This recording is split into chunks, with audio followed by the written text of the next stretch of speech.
morning. Good morning. Good morning. Good morning.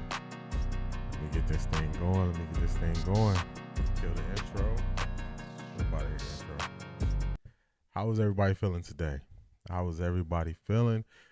We got a great episode today. We're going to hit 4 different key points. Some good points of interest. We're going to talk about Nick Wright being so wrong. We're going to look at Cody Kessler's breakdown of Shedeur, him also breaking down QBR. We're going to look at what they're saying on Cleveland radio. As always, we got to do that. And we're going to get to the film. We're going to see if the film is telling the truth or if the film is lying. We're going to see.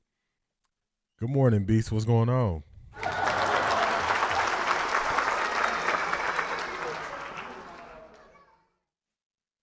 Good morning, Shanithia, part of the All Access crew. Thank you for signing up for the Patreon.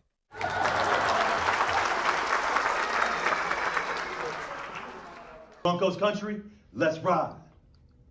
Broncos country, let's ride. Good morning, C. Brown Ryan. Also, as I was logging off the other day, C. Brown Ryan had a question. We were kind of talking about my bot, and you were asking if the AI bot is a human or if the bot is a human. The bot is not a human. The bot is AI. It's where I code it and I tell it to do certain tasks. And then sometimes it does the task, sometimes it doesn't. So that's why I was joking saying it's part-time. But have a good day at work, and we appreciate you still tapping in for the listen. Good morning, Keith Hunt.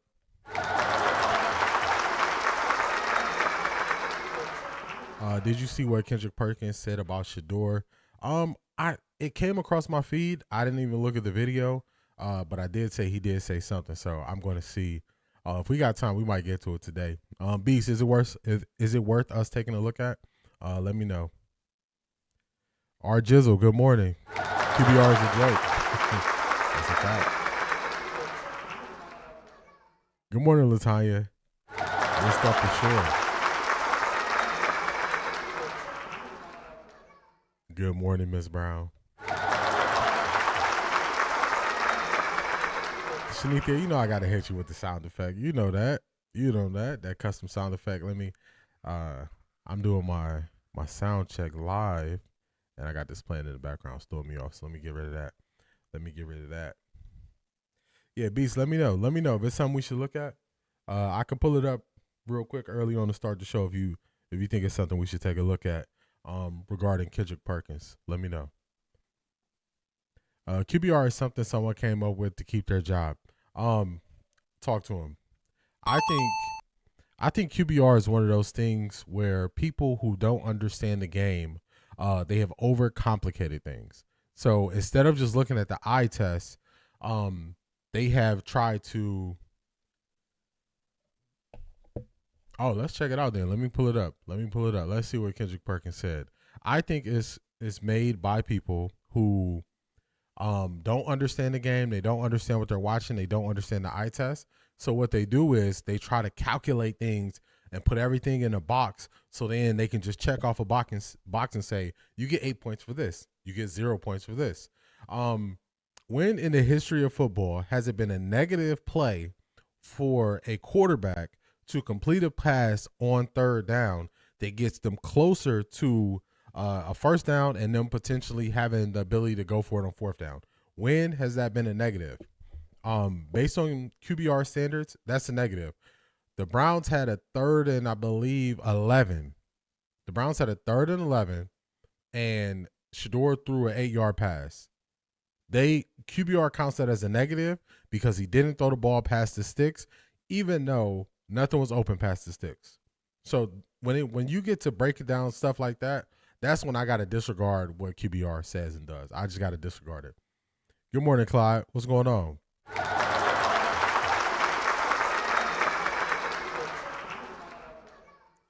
Good morning, Charmaine.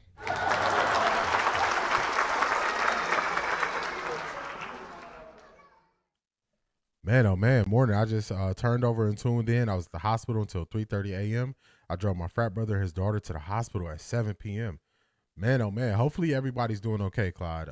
Hopefully everybody's doing okay. Glad you're able to tap in, but hopefully you got enough rest, and hopefully everybody's doing okay.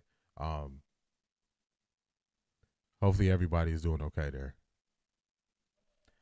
We can beat the 49ers. I seen the game on Monday. Nothing impressive. Nothing impressive at all. Myles Garrett has more sacks than the 49ers do.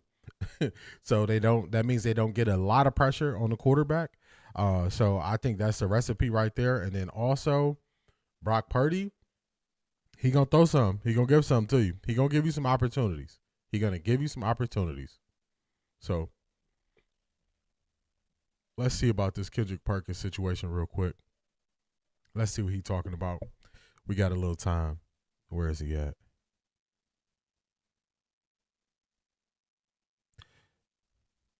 Beast, do you know, I like to pull up the original so make sure it's not edited or anything. Beast, do you know where Kendrick Perkins said that? Was he on ESPN? Was he on his own podcast?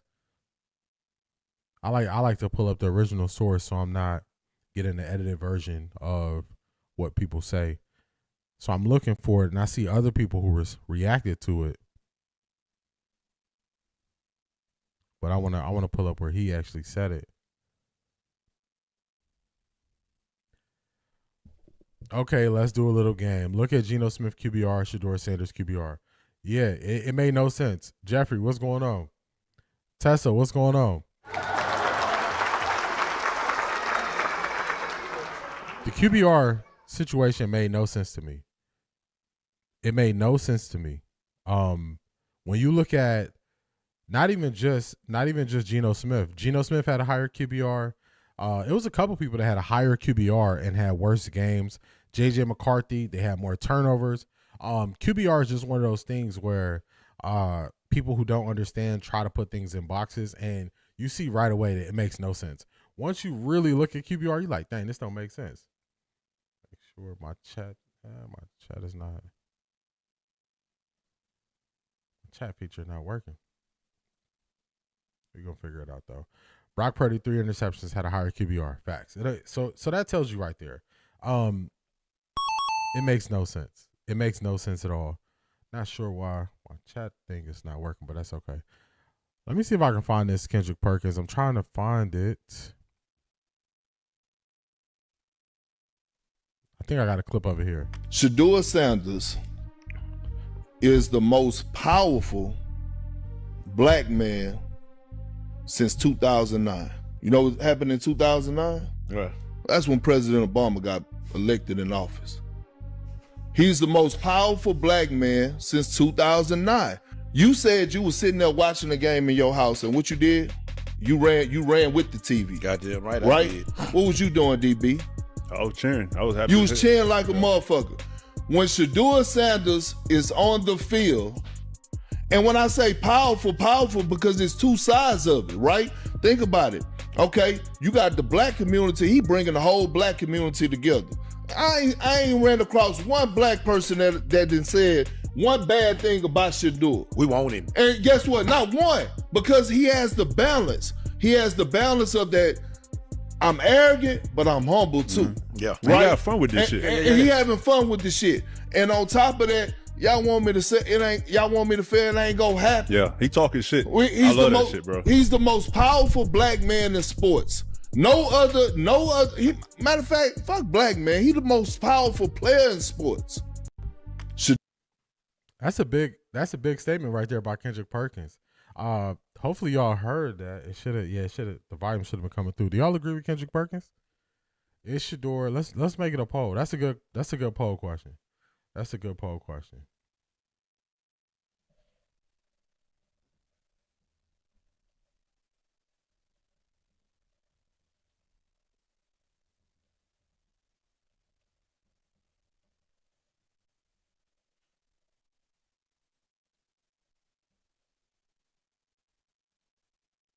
All right, y'all respond to the poll. We got the poll there. We're going to keep going through it. Asante, what's going on?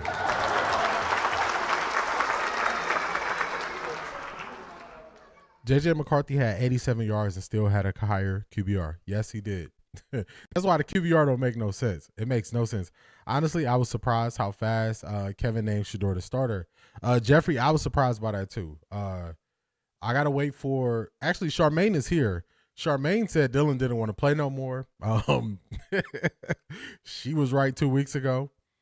Then you look at Detroit Gemini. We gotta wait for her to get here because she said, "Ain't no way." When I was hesitant and I was saying, I don't know if Shedeur is gonna be named the starter, then they came out and did it right away. So we got to give Detroit Gemini her props.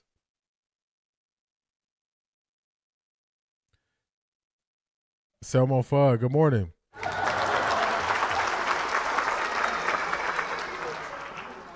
I disagree with most powerful, but before Perkins, that statement, I was thinking we love him like we love Barack. See, I agree with that. I also think he's the most polarizing, where it's just two camps, love or hate him. So I don't know about powerful. I think he is. I think people got the most love for him. I think people have the most love for Shedeur on a way bigger level. Jeffrey says, I say no at this moment.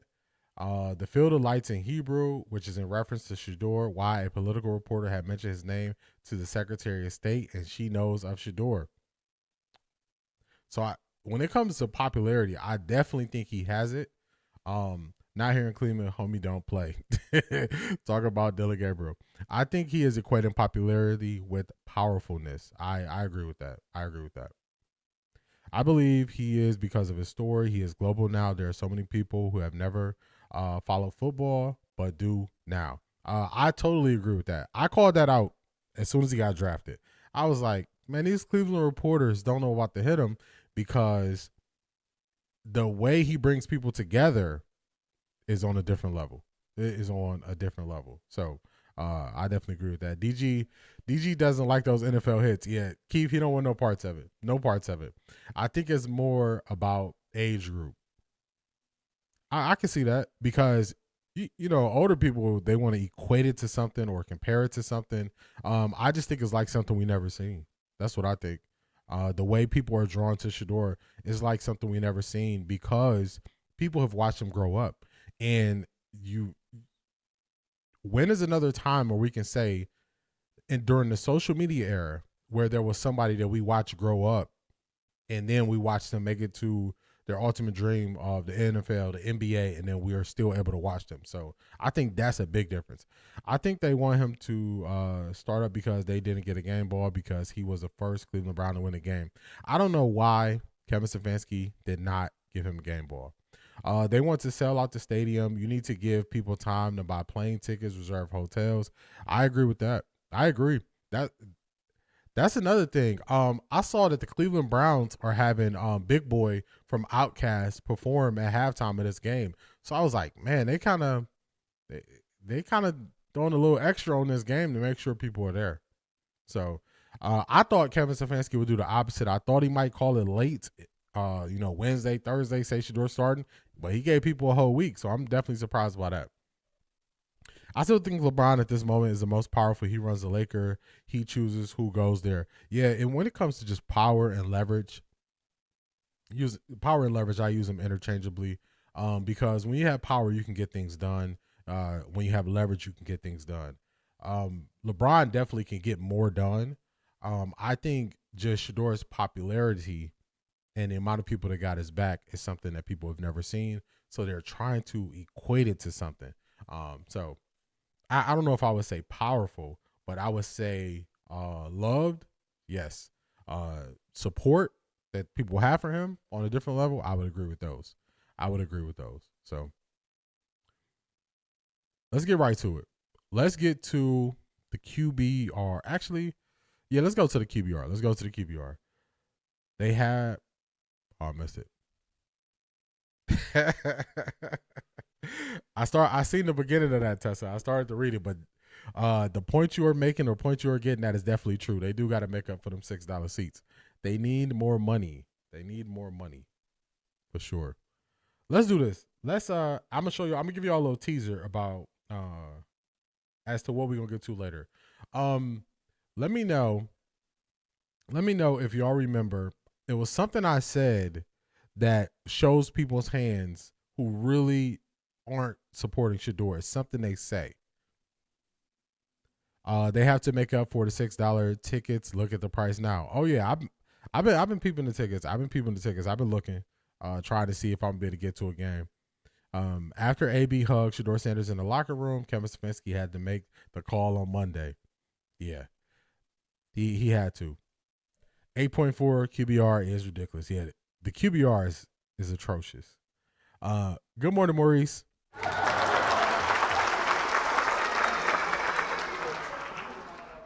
It's funny because Zedric came up with something. He said, you're not wrong, you're just early. And I said something early about what people are going to say when they really don't like Shedeur, and they're going to sandwich it between a lot of messed up stuff that they say. Shedeur situations went beyond football and sports. That's why I agree with the statement. Yeah, I can't fully disagree, but I understand the correlation between popularity and powerful. Also notice Nick Wright hasn't done his quarterback mountain yet.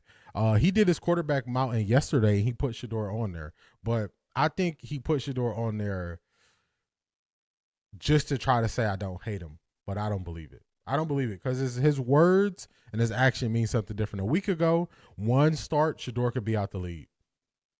Yeah, the POTUS commented on his win. So yeah, you brought that up. You brought that up the last podcast. Kevin is Kevin. Shedeur is powerful. Where was Kenny Pickett? Did you notice the Las Vegas fans were cheering for Shedeur? Yeah, they made a mess. They made a mess out there.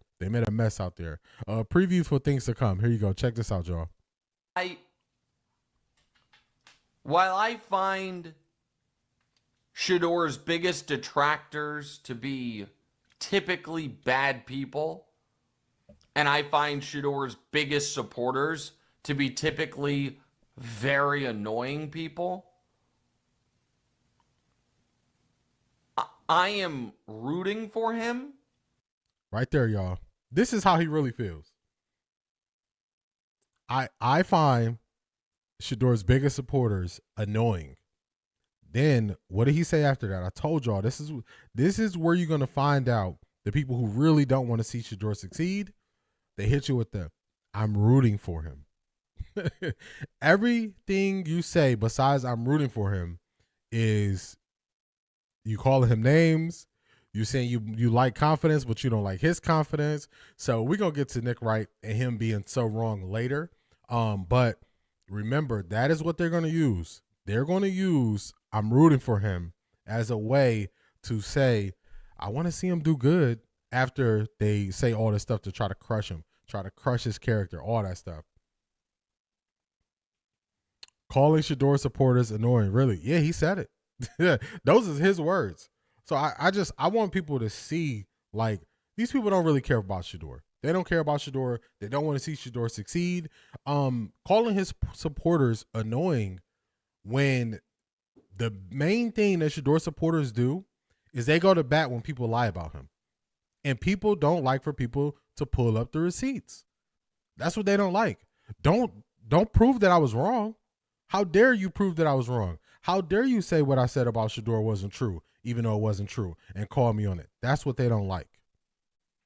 That's what they don't like. Here comes the butt from Nick. Oh, you already know. Shanithia, you already know. Where he come from, he get on my nerves just like a Didi. Yeah, Nick Wright, it's really, I'm going to tell y'all something. So for a while, just out of all the main sports people, Nick Wright was the one, when it comes to basketball, I'm like, man, he's usually on about basketball. Then it's C.A. Anderson. Good morning.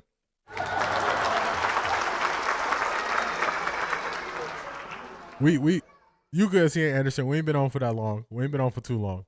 Only a couple, about 10 minutes in? I don't even know. My timer, I can't even see it. But we haven't been on too long. Not too long. It's also to Shanithia's point right there. But Nick Wright is better when he's talking about basketball. He's better when he's talking about salary cap things. When he's speaking on quarterbacks, he is usually wrong. Usually wrong. look at the quarterbacks that he supports the most.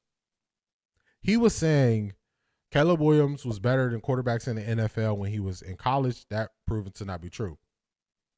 When he talks about any quarterback that's not Patrick Mahomes, he usually gets it wrong. If you watch their show, I don't have time to watch their show as much as I used to watch it in the past, but he still believes in Trevor Lawrence. I don't think Trevor Lawrence is that guy.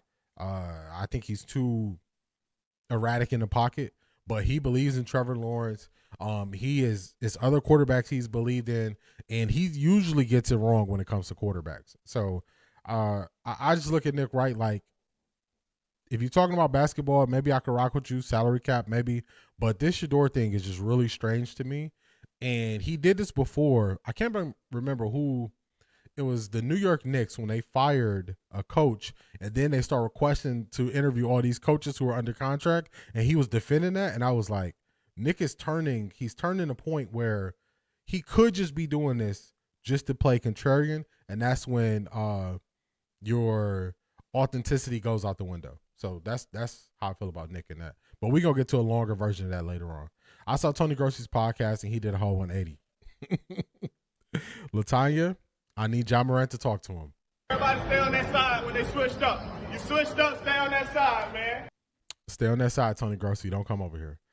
They hate the culture. They just want the clicks. Yep. Got to get that Shedeur story out. They got to get the Shedeur story out. What's up with the non-field goal at the Raiders 49-yard line? Gambling is a real thing in NFL. Yeah, it did not look good. It was some questionable calls punting at that point. It was some things that just didn't look good with the game plan that the Browns ran. Their conservativeness, I saw it. Remember the last game Dylan Gabriel was in? We went for it on the opposite side of the 50. On the wrong side of the 50, we went for it. And you're not going for it there. You're not kicking field goals. So just some questionable things. So I don't know about Kevin Stefanski. I used to like Nick, but this Shedeur thing has exposed his hate for Shedeur. Yep, definitely exposed him. I can't wait till 49ers game. If Shedeur beat 49ers, what people are going to say? They can't say it's just the 49ers. That's a fact. That's what they want to do. One of the things on the thumbnail is Shedeur answered 2 questions. He answered 2 questions. Remember all last week, Shedeur can't be running backwards. Shedeur has to not hold the ball too long. Well, was Shedeur retreating in this game? Was he holding the ball too long? He answered the 2 biggest questions people had. Then people say it's just the Raiders, as if it's not just the Browns. I'm not sure if people, when they say it's just the Raiders, look at the Browns record. Do they realize what the Browns record is? Have they taken a look at the Browns record? So people who say that, they just move the goalposts all around. You play who's on the schedule. That's what it is. You play who's on the schedule. When people want to play these games, it's just like QBR, where you are trying to diminish and downgrade a person's performance because you don't understand. You play who's on the schedule. The Raiders was going to be that game regardless of who the quarterback was. It was already on the schedule. Shedeur didn't make the schedule. Shedeur didn't tell Dylan Gabriel to report he had concussion symptoms so Shedeur could start the next game. He didn't tell them to do that. So you play who's on the schedule, and people who move the goalposts like that, I really don't listen to anything they say after that. I just keep it moving when they do it. Shedeur still has a lot to prove. Just keep giving him the ball, and Cleveland will keep winning and selling tickets. To a man, I'm there with you. He didn't win us a Super Bowl, but he showed us more than we saw from Dylan Gabriel. That's what it is. That's a fact. I'm pretty sure Shedeur was watching the game on Monday. Yeah, of course. Getting ready for the team you're gonna face. Nick Wright is adhering to scriptures, Matthew 12:34. Out of the abundance of the heart, the mouth speaks. And Job 9:24. The earth is given into the hands of the wicked. Mr. Antonio Pierce, thanks. Bucky had a great post. I don't know if I saved it on X, but he quoted a really good scripture that I saw on X. I think I saved it. I got to check and see. Kevin Stefanski and Jerry Jeudy, I don't trust. I definitely don't trust Kevin Stefanski. Jerry Jeudy, I I'm gonna give him one more shot. I think he just lost focus. But if he do some silly stuff in this game, then I gotta give him the side eye. Do you guys remember the old cosplaying of Nick Wright with the fade and the trim beard? Fake as a $3 bill. Yeah, switched up. And the Raiders defense are ranked about 15. Yep. It's just when you got to go to these lengths to diminish a player, it just shows me you don't like the player. I'd rather you just come out and say, I don't like Shedeur. I don't like Shedeur as a player. I don't like Shedeur as a person. Then we can miss a lot of the extra talking that we're doing. Go right to the point. Go right to the point. It is not just a Raider. Either it is hard to win NFL games, it's hard to win games in the NFL, or it's not. Very good point. Every week, players get up there and say it's hard to win in the NFL, and every week, people who never played a competitive sport say it's just so-and-so. It's just them. It's just that. So, it shows you the difference of viewpoints. Lion Leroy Horde is radio silent. He went ghost after all that footwork talk. Jerry Jeudy hasn't had the ball in space like that all year, so I gave him a small pass on that. Yeah, just a small pass, but he got to switch it up. Y'all, Jerry ain't had no one that's been thrown to him, so we got to give him time to adjust. Tessa, I agree with that. We give him a pass. Gigi, what's going on?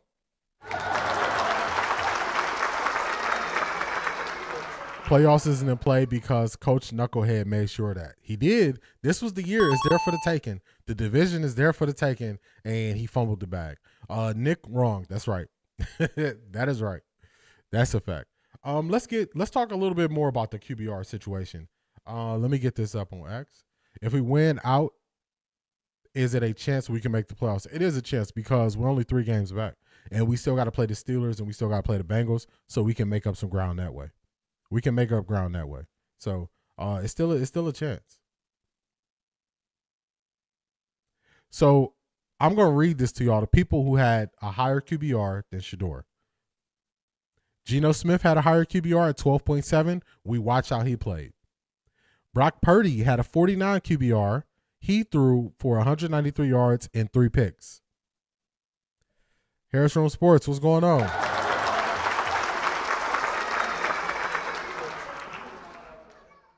Great point, C.A. Anderson. If you don't like someone, stop covering them. Go to the corner and cover your favorite player. Why compromise your peace? Very valid point. I don't cover. If I know somebody just kind of playing tricks in the media, I don't cover their stuff on my podcast. If it's a player or if it's a team that I don't have interest in, I don't cover them. I don't speak on them. I don't give it the energy. So other people, they give it more energy, not me. I don't do it. I do not see us winning out. The Bills are a tough team. Steelers, those games go either way. We're going to play the schedule game later. I got it's part of it because we got to get to the numbers of what I think is going to happen, and I want y'all to think about what y'all think is going to happen when we look at the schedule. J.J. McCarthy had a 17.9 QBR. He had 87 yards, no touchdown, 2 picks, and 5 sacks. So this is that QBR situation. QBR, it doesn't make sense. But we're going to get to it. All right, let's get the show rocking and rolling. Super long opening. Great comments for y'all. Really appreciate y'all being here and tapping in. So shout out to y'all. It's just a levels concept, and you can get to it. Hold on. Calm down, Lance. Now, if Shedeur balls out and runs the table, would it be nice and interesting for next year? Shedeur going undefeated in the regular season. A lot of people be talking about it. People are saying that the Browns are only going to win 2 or 3 more games. Why? They don't think they're capable of going to the playoffs. Just no belief. No belief at all. Remember when Joe Flacco threw a pass to Jerry Jeudy? He was by himself. The pass was a 30-yarder. He dropped the pass. Oh, I was reading it. Browns winning out is the only option. It's right in front of them. We're going to take one game at a time. Asante, I like your approach. There go the bot. The bot's tripping, but I got your comment, Clyde. Remember when Joe Flacco threw a pass to Jerry? He was by himself. The pass was a 30-yarder. He dropped the pass. The defender was not around him. Yep, it's focus. It's a focus thing. Nick really doesn't like confident quarterbacks. Look how he talks about Jalen Hurts. That's it. We're gonna get to that later too, because I don't think he likes confident quarterbacks either. I don't think he does. Lance Riesling, he's the one who said you change a quarterback or you change a play caller and you change. That's how you inject life into a team. Listen to how he's talking about Shedeur, because he hasn't always spoke on Shedeur this way. We can beat the Steelers and the Bills. Did you not see Texans having Josh Allen running for his life and running backwards? Beast, that's a fact. I don't think the Bills are this powerhouse. If you have a dominant defensive line, you can get the Bills. The Bills can be had. So I'm not the person that said they couldn't. This is Lance Riesling on Shedeur. A bunch of different ways, but the thing that I really liked, he does, that's his strength. He throws a really catchable football.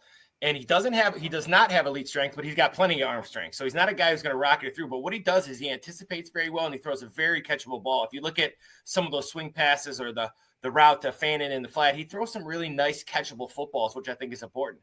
The thing I like most about that play is I haven't, like I said, all 22 is what I'll get into tonight. But they brought a 5 or 6 man pressure, but they had a free runner. And the thing that I liked about it, and I can't wait to break it down, is he knew where the free runner was coming from, which tells me he knew where his protection was missing.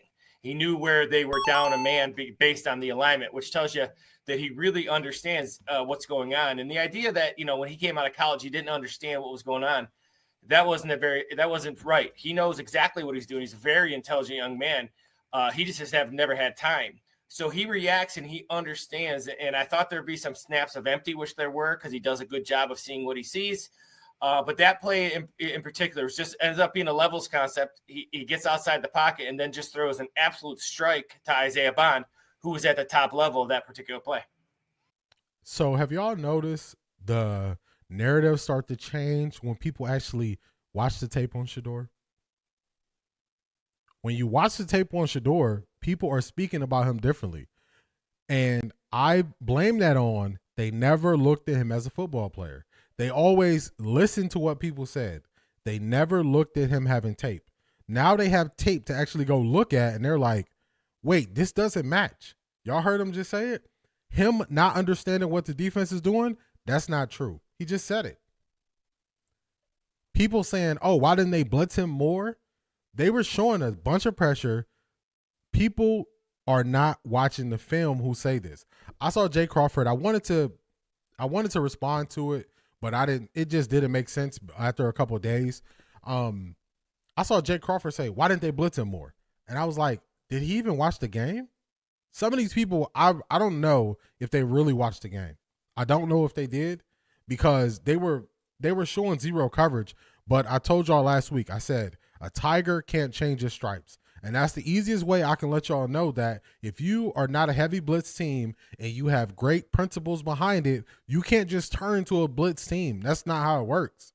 So people wanted more blitzing, and I'm like, you can't. That's not something you change week to week. You can't install on the defensive side. You can't install enough principles and answers to what the offense is doing in a week for to accomplish something you haven't done all year. So yeah, he can handle pressure, but it has to be from teams who pressure all the time already.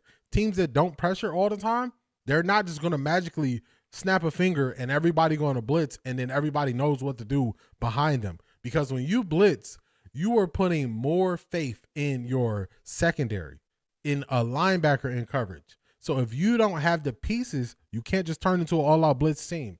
When people were saying that, I was like, these people have no clue what they're talking about. Jason Lloyd said that. Jake Crawford said that. Albert Breer kind of hinted at that.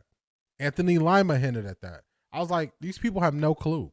They have no clue what they're talking about. So it's just we're gonna see it. We're gonna see the narrative change when it comes to football. We're gonna see it. So it's changing right before our eyes.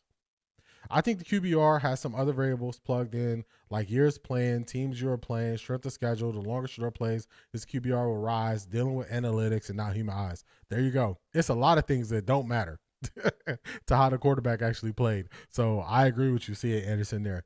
Valid points. Yeah, the Texans had Josh Allen running for his life, but there's something for sometimes But there's sometimes where Josh Allen's running for his life, he goes all 50-yard bombs into the end zone for touchdowns. I agree, but I would say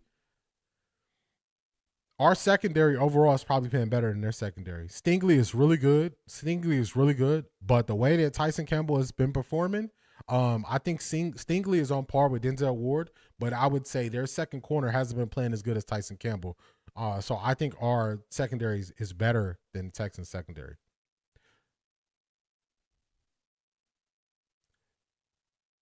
Where was I at? The Raiders threw a lot at him. They went into a lot of different coverages. They blitzed. They tried to confuse the door. They did. People didn't watch it. Isaiah Bond or Vaughn or LeJounte, my points, they both were in tune with Shedeur. That's a fact. I stopped watching them. It's a clown show on that side. They eat their young. It don't matter who you are. They will eat you up. That's it. And then you got to question, are they really Browns fans? Are they really rooting for the team? Or are they really just miserable? Because that's what I'm starting to see. People don't want to. Why do we got to talk about Shedeur? So you don't like what you do? Why do we got to talk about this again? Why are we talking about this team? So you don't like the team. You don't like what you do. I don't need to listen to those people a lot. I listen to people's words because words have meaning. And if you don't care about what you're doing, I'm not going to put a lot of stock in what you're talking about. Did you see the blogger that was on Jerry Jeudy about dropping that pass? Judy, you dropped the ball on Shedeur's debut. What are you doing? I'm not gonna put it all. Jerry Jeudy wasn't focused on that play. I'm not the person that goes super emotional about a player messing up on a play. It's gonna happen. It's gonna be part of it. Jerry Jeudy dropped passes when every quarterback was in, so it's not gonna be different for Shedeur. I'm not gonna be the one that puts more weight to it because Shedeur is the quarterback. I'm just going to look at it how I look at it. Isaiah Bond is Shedeur's favorite wide receiver to give them dimes to. Yeah, because he can beat the defense deep. And what people have to recognize is the more Shedeur is able to throw the ball deep, it's going to open up the run game, and then they're really going to have defenses in a conundrum. Do they sell out to stop Junkins, or do they keep two back so they don't get beat over top? So this is going to open up the offense and make it look better. It's going to open it up. Hook in no this Peterman pass for Stefanski. This is an example of somebody who was just arguing to argue on Daryl's side. He just arguing to argue. So to me, I look at it the same way. I don't want to mess up his name. I think it's Jonathan Peterlin. The same way he looks at it when it comes to Kevin Stefanski. This is how I look at it. I see it just like him. Zero Peterlin pass when it comes to Stefanski. Part of the reason why I'm so angry, and part of the reason why I'll remain angry, is that after week 4, you went to Dylan Gabriel. You went to Dylan Gabriel for 6. Hold up. Wait a minute. I need everybody to put C.A. Anderson in the chat. Everybody put C.A. Anderson in the chat. For some reason, let me see. My chat show is not working. Oh, there we go. There we go. It's back. It's back. I put it all in one. God. Wow.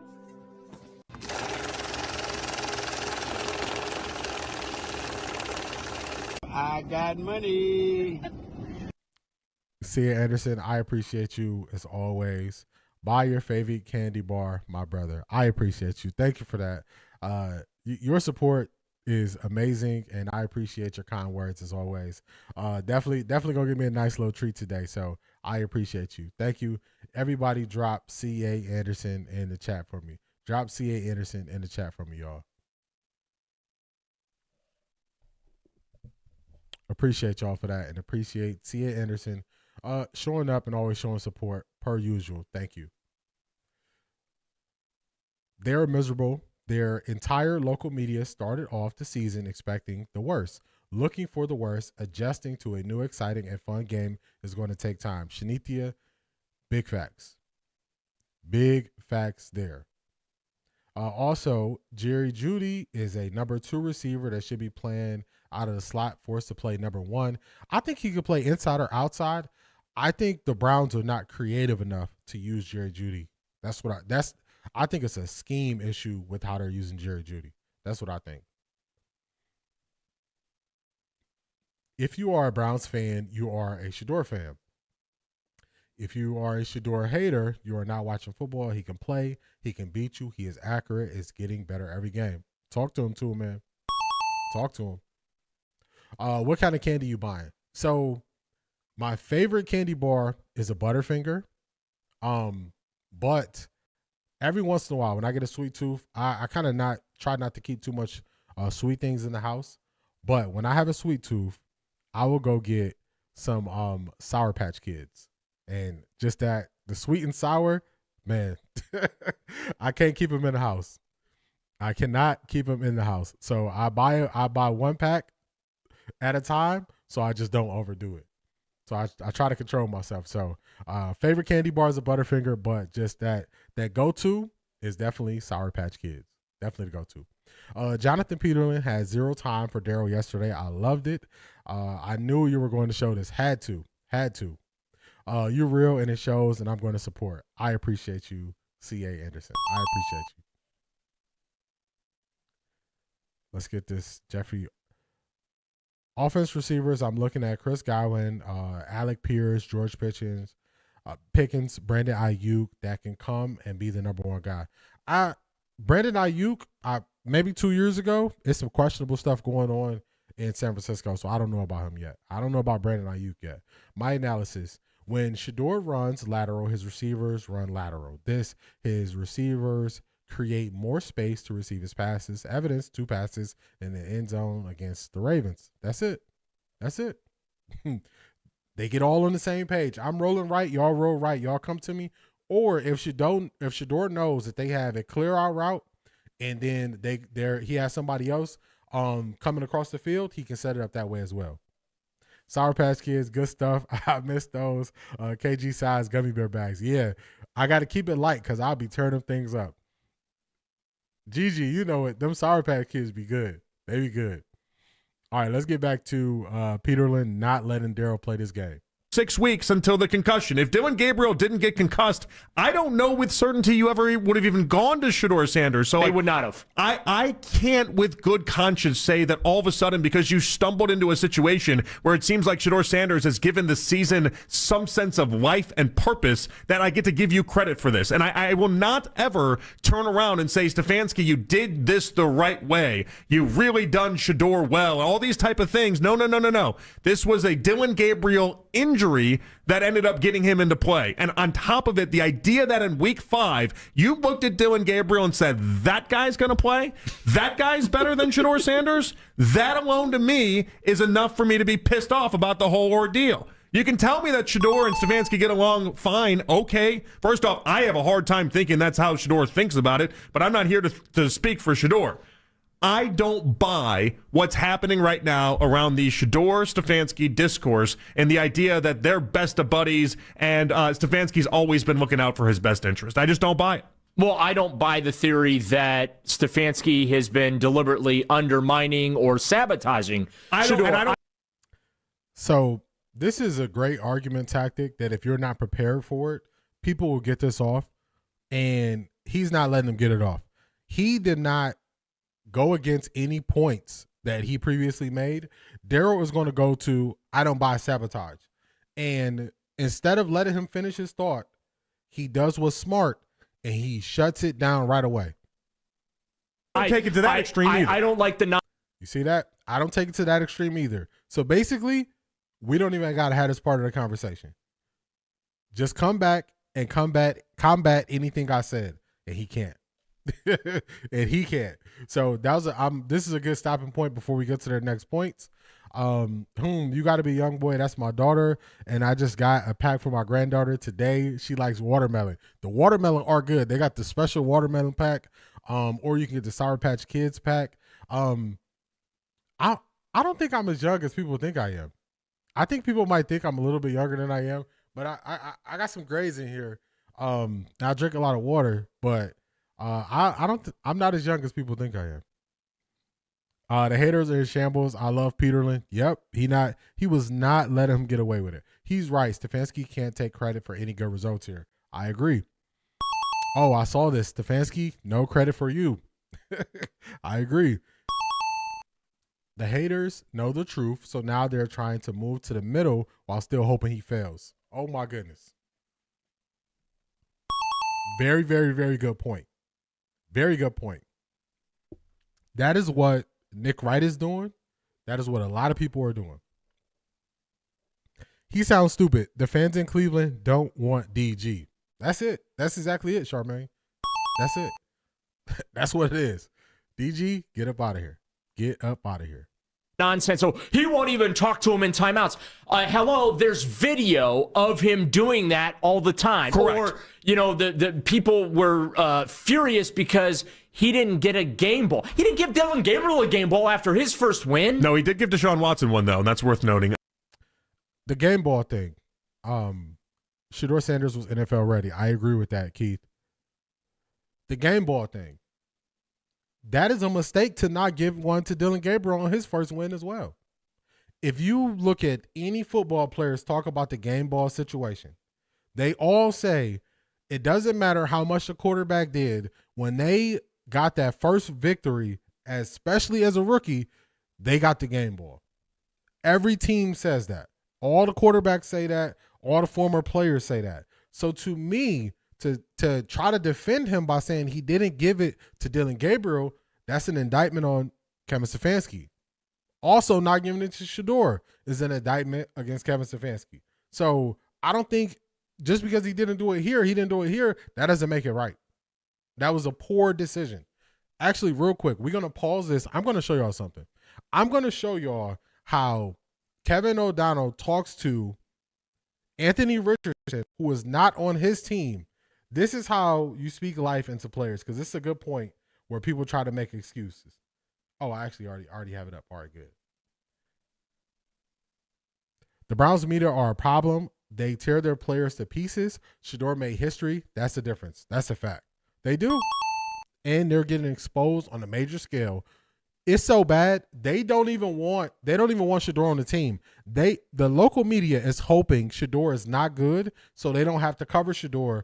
And I've been throwing out little hints at how they are saying, man, if Shedeur is not the guy, we just got to get rid of him, because they don't want the spotlight on them. They don't want the spotlight on them because it exposes how bad they are. Cody Kessler said he got a game ball and he played terrible. There you go. Sanithia, it's in the show. It's in the show. Now I want y'all to hear, this is opposing team's head coach speaking to Anthony Richardson. Listen to how he speaks life into him. A quarterback on the opposing team. This is different. This is why even if Kevin Stefanski doesn't do something, that doesn't make it right. That doesn't make it right. Let's listen to it. Hey, do me a favor, remember something. Okay. You're a bad dude. Yes, sir. And you're going to play a long time in this league. For sure. All right? Go to work every day. Good things will happen for you. I still believe in you. I know these guys too. Shane does too. Yes, sir. Okay, this organization loves you. Go to For sure. work. Appreciate Okay? that. Yes, sir. Yeah, always. All love. Appreciate it. Let me know if y'all heard what he just said to him. If y'all didn't hear it, let me know. I'll turn the volume up so y'all can hear it. I want y'all to hear how he was speaking to Anthony Richardson. I want y'all to hear it. So let me know if y'all heard that clearly, what he just said to Anthony Richardson. The same people who think DG is still the answer are the same people who think there isn't an immigration problem, that the economy is fantastic, and don't like buffalo wings and pizza. Yeah, it's people who don't want to face what's truly happening. Detroit Gemini, what's going on? Good morning.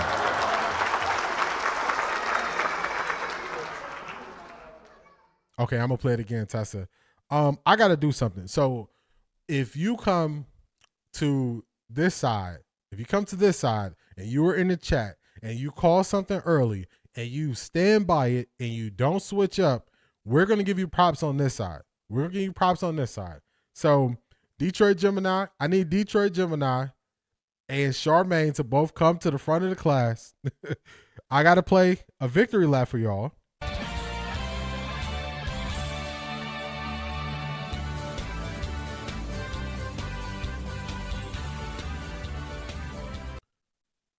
Charmaine said Dylan Gabriel didn't want to play anymore. She was right. Every time I said I wasn't sure if Kevin Stefanski was going to name Shedeur the starter, I kept saying, I don't know, I got to wait and see. Detroit Gemini, every time I said that, she put in the chat, he cannot go back to Dylan Gabriel. He has to play Shedeur. Detroit Gemini kept saying it. She stood on it. So we're going to give those two ladies their victory laps because they called it and they were right. So over here, we give props to people who stand on things and say it early. They say it early. So Detroit Gemini, I know you multitasking today, but I just want you to get your victory lap. Charmaine, I want you to get your victory lap as well because y'all pointed out some things early and y'all were right. Y'all were right. So let me play this back. I believe it was Tessa said play it back. I'm gonna turn the volume up too because sometime on X the volume is not that loud. So I'm gonna turn the volume up. I want y'all to hear how an opposing coach speaks life into Anthony Richardson. This is not his player. He's on a different team. So here we go. Hey, do me a favor, remember something. Okay. You're a bad dude. Yes, sir. And you're going to play a long time in this league. For sure. All right? Go to work every day. Good things will happen for you. I still believe in you. I know these guys too. Shane does too. Yes, sir. Okay, this organization loves you. Go to For sure. work. Appreciate okay? that. Yes, sir. Yeah, always. All love. Appreciate man. it. Hey. So just because Kevin Stefanski does something, that does not make him right. He can handle situations wrong.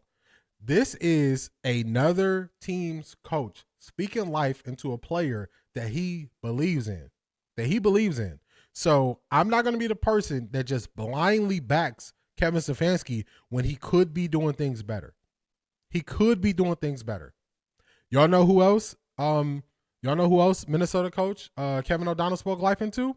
He spoke life into Caleb Williams at the Combine. Caleb Williams was trying to figure out a way he can end up going to Minnesota and not going to the Chicago Bears. This is a coach who explains to players and makes it very clear if he believes in them, and guys from other teams want to play for him. Do we ever hear any players who played for Kevin Stefanski previously come out and say they believe in him?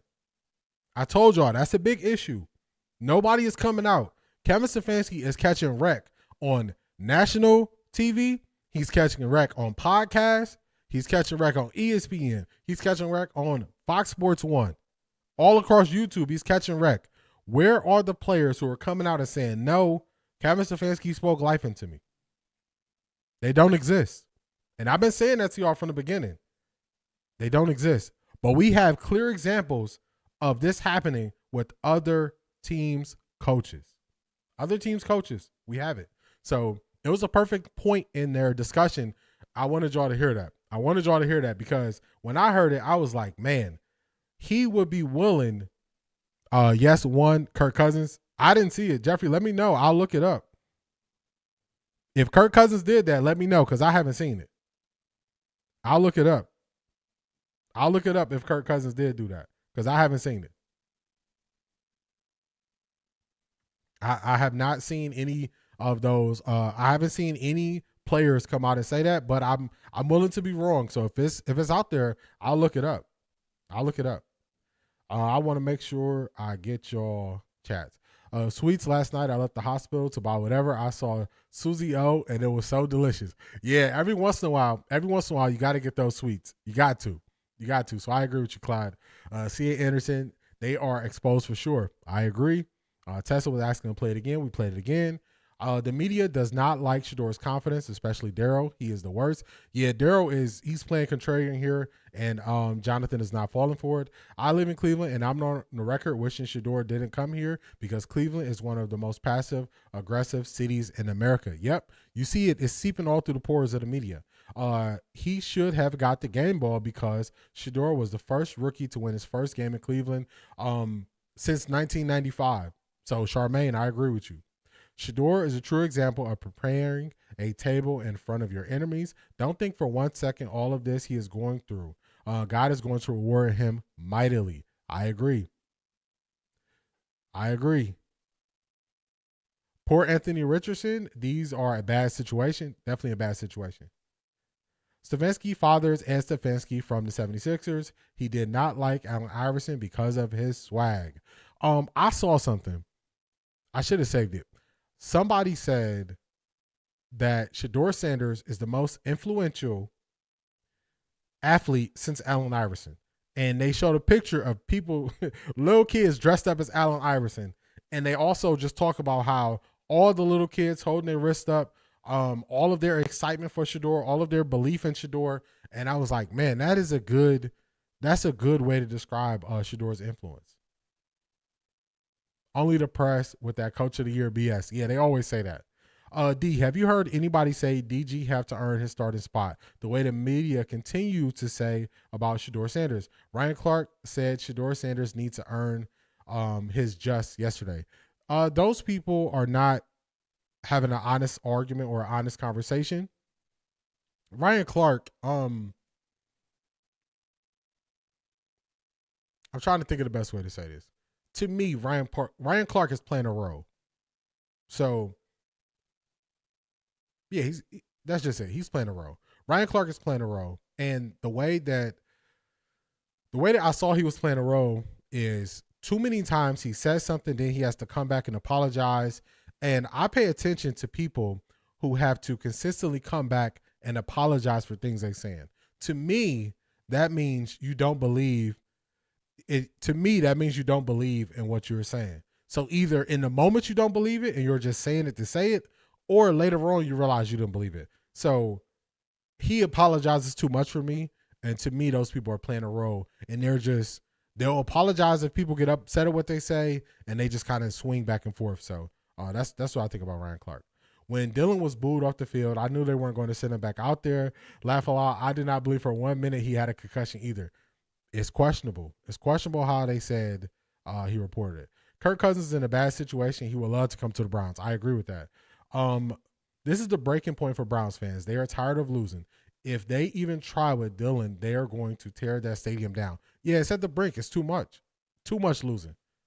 Too much losing.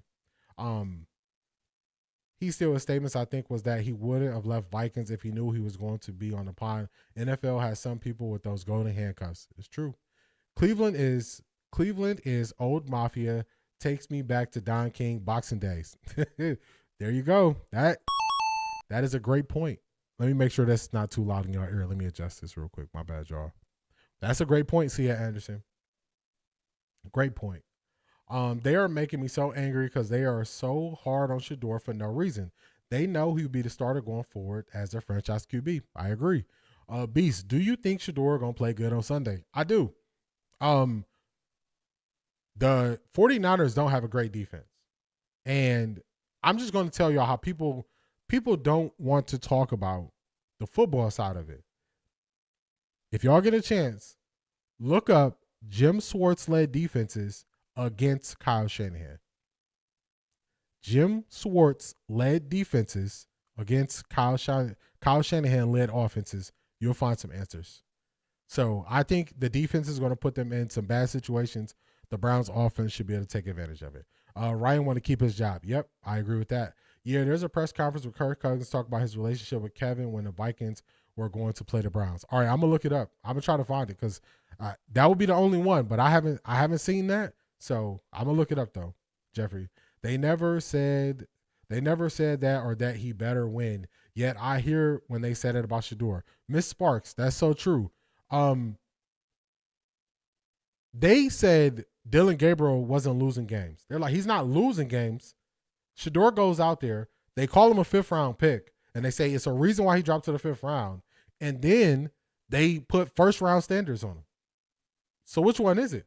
Do you even believe he was a 5th round pick when you put the 1st round standards on him? Questions. Ryan Clark said Shedeur would never play for the Cleveland Browns. Exactly. I am tired of his apologizing. Yep. You got to think about what you're saying all the time. And if it just, I question people that always got to come back and apologize. Good say on Ryan Clark, his peace and integrity is disturbed. Sometimes you compromise too much and trying to recover from his heart. I agree with that. I agree. Shedeur and the boys will win on Sunday. What will the goalpost be then? They're going to say it's only 2 games. He only won 2 games. Clark is a good actor who plays a role for ESPN producers. Yeah, I see it. Like you said, the Cam Newton is messy. Remember when he said nobody would do well with that O-line? Shedeur proved him wrong, but Cam did say the Browns will win against the 49ers. Cam Newton he was in the same position as Ryan Clark could be in. He could either keep playing a role when he was speaking on the Browns, or he could watch the film, he could look at the team, and he could really assess it based on football. Once you start assessing these situations based on football, they change their mind. I always said Shedeur will be a difference maker at quarterback. I was the first one saying that. I was saying he's going to throw the ball deep. If you want to open up the run game, you got to throw the ball deep. You get those safeties off the line of scrimmage. You stop them from putting 7 in the box when they know you can throw it over top. The defense has to play you more honest. You're going to be able to run the ball that way.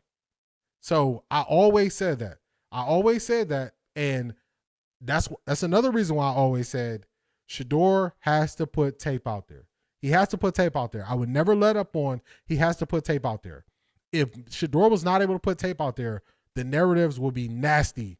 They will be so nasty right now. So the tape is out there. I'm old school, my friend. Cleveland been around a long time. The skis and the zoes and the people's last name will tell you who you're dealing with. That's a fact. That's a fact. Shedeur will make plays he needs to give Browns a chance to win. If they don't beat the 49ers, won't be on Shedeur. We'll be on poor coaching, play calling, and them third down and 18s. Tool man, I called that out during the stream.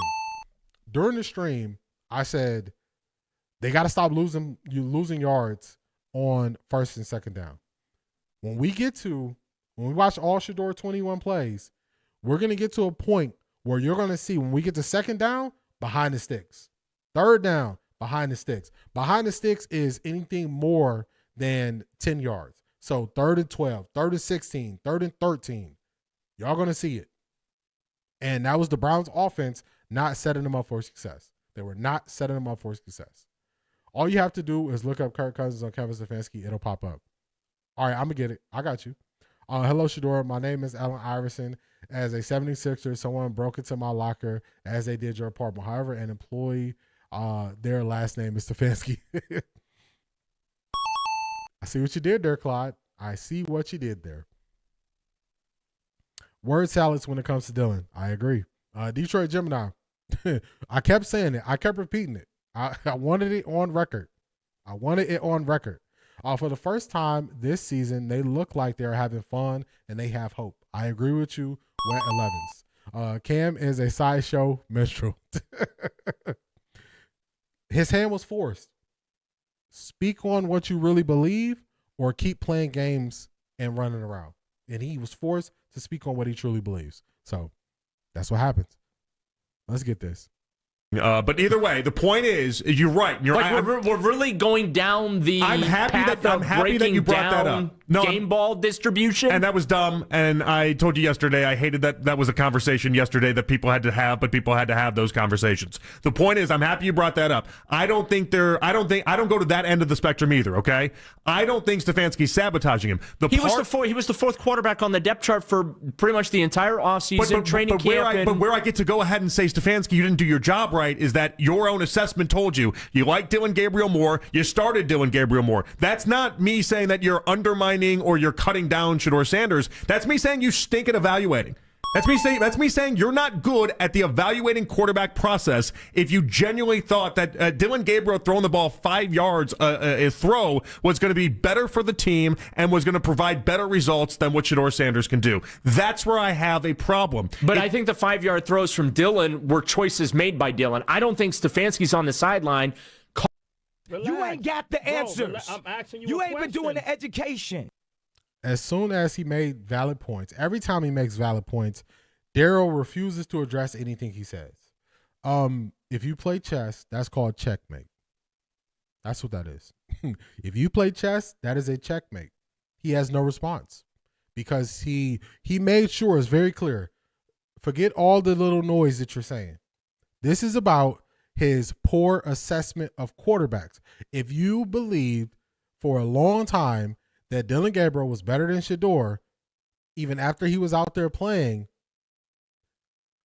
that's where I got to question you. And what did he go to? Well, I don't think Stefanski telling him to throw 5 yards. He don't have the tools. Daryl doesn't have the answers. Gotcha. That's a checkmate right there. Just to show y'all. All right, let's see. Jeffrey said that we could easily find it. Let's see if we can find it real quick. He just said Kirk Cousins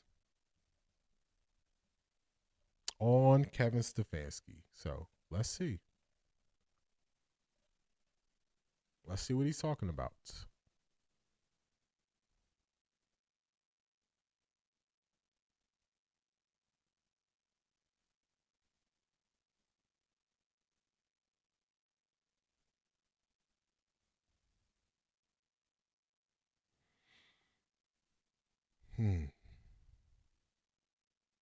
All right, let's see. I think was this 4 years ago? You know, another challenge this week. Really good team coming into our house. Well-coached team. You know, they've had success now. Going back to last year, the big playoff when they had on the road. They got some, you know, great draft picks that have done a great job for them. You really see talented players all over their roster. You know, I have a lot of respect for not only Kevin as their head coach, but really a lot of their staff as well. I know a few people on their staff and have great respect for them. So I know they'll be well coached and ready to go, and you know it'll be a grind. And you know that's the kind of mindset we have to have going into the game. You know, understand it's going to be a physical game and a battle all 4 quarters. Can take any questions you have. Yeah, Kirk, what was your relationship like with Kevin? Really strong. I actually got to meet him at the Senior Bowl back in 2012. He was the assistant quarterback coach for the Vikings who coached the North squad that I was on. Russell Wilson and Kellen Moore were the other quarterbacks on the North squad that week. And Kevin was younger at that time, but you could see, you know, that he was going places. He knew football. He was a good communicator. And so I was actually really excited when I signed him for agency that he was going to be my quarterback coach. That was a huge plus to coming to Minnesota. And then it was just a natural fit to have him, you know, as the OC and the play caller in 19. And then, you know, he earned the right to become a head coach. And then he's proven that as well. So one of the many people I could point to in my football career that I've just been very fortunate to get to work alongside and grateful that our paths crossed. Kirk, Dalvin Cook just said. All right. So I stand corrected. We have we got one player who says, hey, I respect Kevin Stefanski. He made a difference in me coming to sign with this team. So I give it to you. We found it 4 years ago. Kirk Cousins said it. I'm not going to take away from Kirk Cousins saying it. With Kevin Stefanski catching all this heat, we have not seen anybody say it now. We have not seen anybody say it now. So it's out there. It's out there. Let's hit the chats real quick, and then we go get to the next video we got, y'all. Where did I leave off at?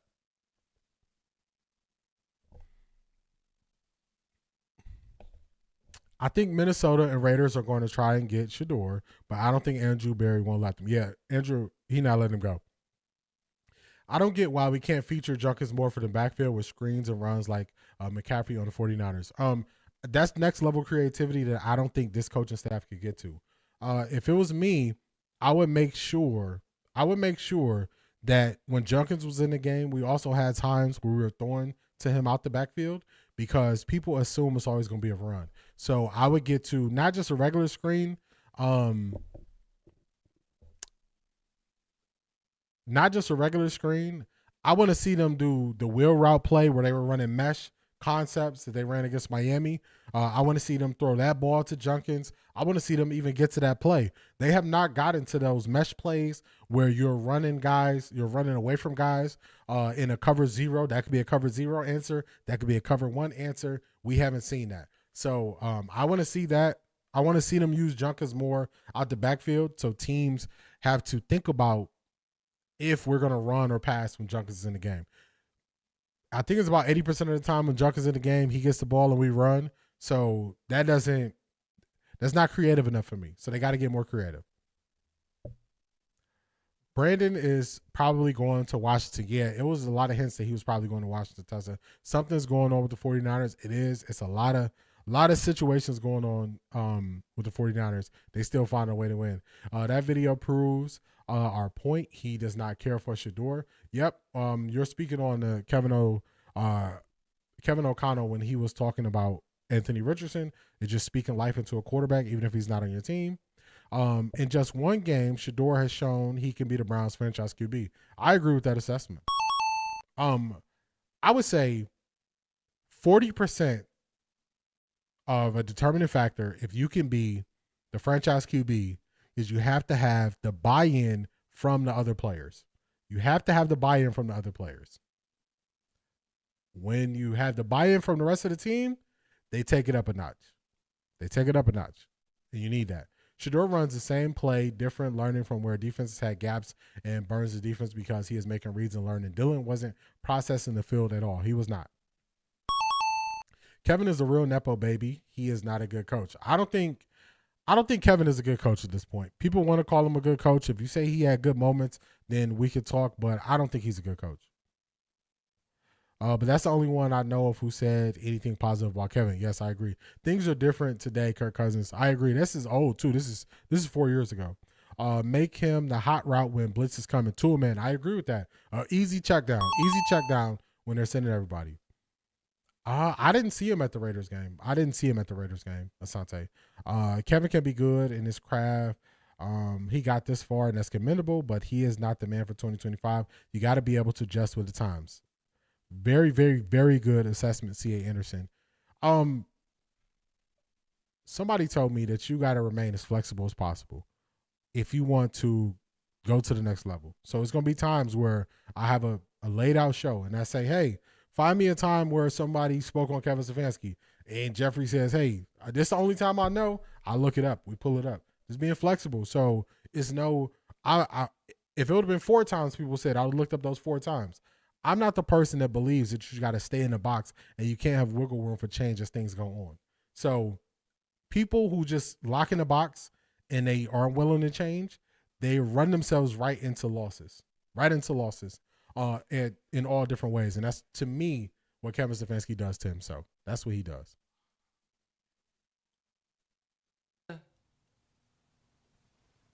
All right, so we're going to get to the full breakdown of Nick Wright right here. And to me, he's just going to show his hand.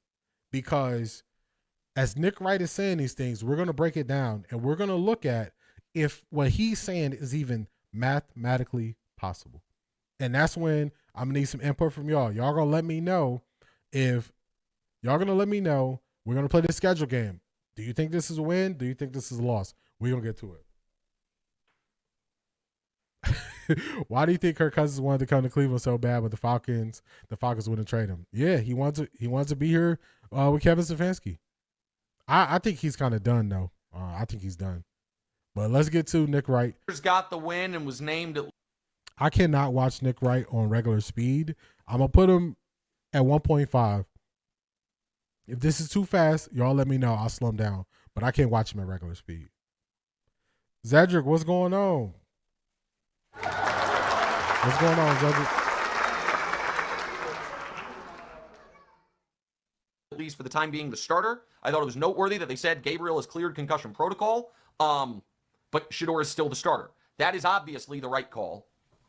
And I find so much of the Shedeur commentary to be disingenuous and idiotic that I try not to. You might be talking about yourself right there, Nick Wright. You might be talking about yourself. Good morning, Marie.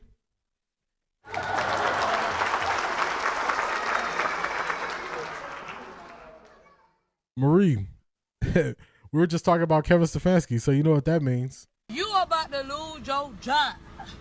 You about to lose your job.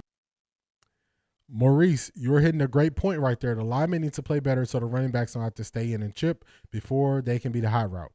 Very, very, very valid point. Very valid point, and that's the same thing for both tight ends. Once the tackles do better, then you don't have everybody chipping. Then you have quick, easy outlets for people. You got easy answers.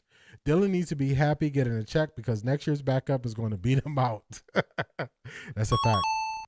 That is a fact. Swim in those waters, even though, man, oh man. Marie, we got to break it down because he is going to expose. He's going to expose that he just really doesn't like Shedeur. There's a weird correlation going on with some of these pundits. I know Nick and Bomani are tight, so this could be a birds of a feather thing. Zedric, you got it. You got it. You got it. That's another reason David is having a down year. To me, he has to block more. He has to block more for sure. If you are basing your Shedeur takes off what gets engagement, it's a very hard flame to avoid. So he is already not being honest with his assessment right out the gate. If you are basing your Shedeur takes on engagement, that's what he said. Why are you covering Shedeur? we gonna break it down. Why are you covering Shedeur? Do we have to listen to him? I'll cut it down and we'll get to the main point of what he's saying. We don't got to go through the whole thing. But why is Nick speaking on Shedeur? He says it's about engagement. Why are you speaking on him? You don't believe in him. You don't think he's going to be good. You don't think he has a chance to be a starter. Why are you speaking on him, Nick? Do y'all hear me talking about any backup quarterbacks that I don't believe in? Let's get to the point that I really want y'all to hear. I ain't going to bore y'all through it. Yeah, he don't, but to me, this was flagrant. This was a flagrant thing he's saying in this one. That's why I'm showing this. And then you can be like, Nick, you idiot. That's fine. I think it's 0% that he's ever an above average NFL starter. Here we go. Clip 13, 37. Let's get Clip 14, 100. What people want. This is what people have strong opinions on. The Shedeur thing to me is very, very simple, and I will do it as efficiently as possible. Man, you got it. Shedeur, the player compared to Gabriel, and why Shedeur should be the starter. There is absolutely no chance, none. Very that valid Dylan point, Gabriel Maurice. Is ever an above average NFL starter. It would be delightful if Dylan proves me wrong. If Dylan Gabriel's friends or family see this clip, he uses it for motivation, grows a few inches, and gets a lot better. And then you can be like, Nick, you idiot. That's fine. I think it's 0%. I don't think Nick Wright ever played any sports. Maurice, I totally agree with your point there. Ivy League Mac, what's going on?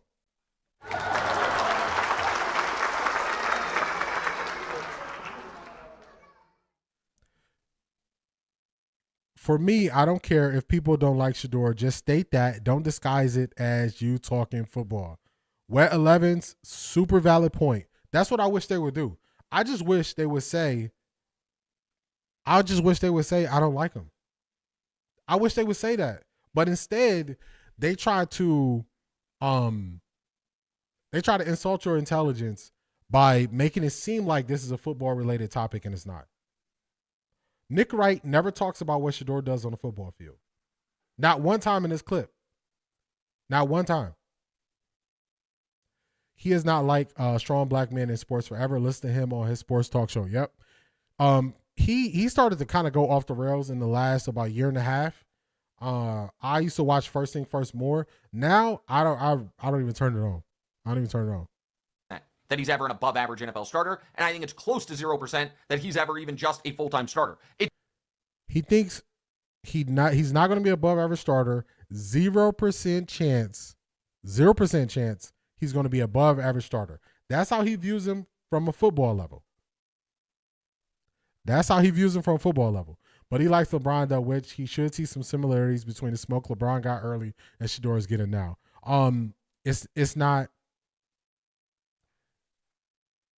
He's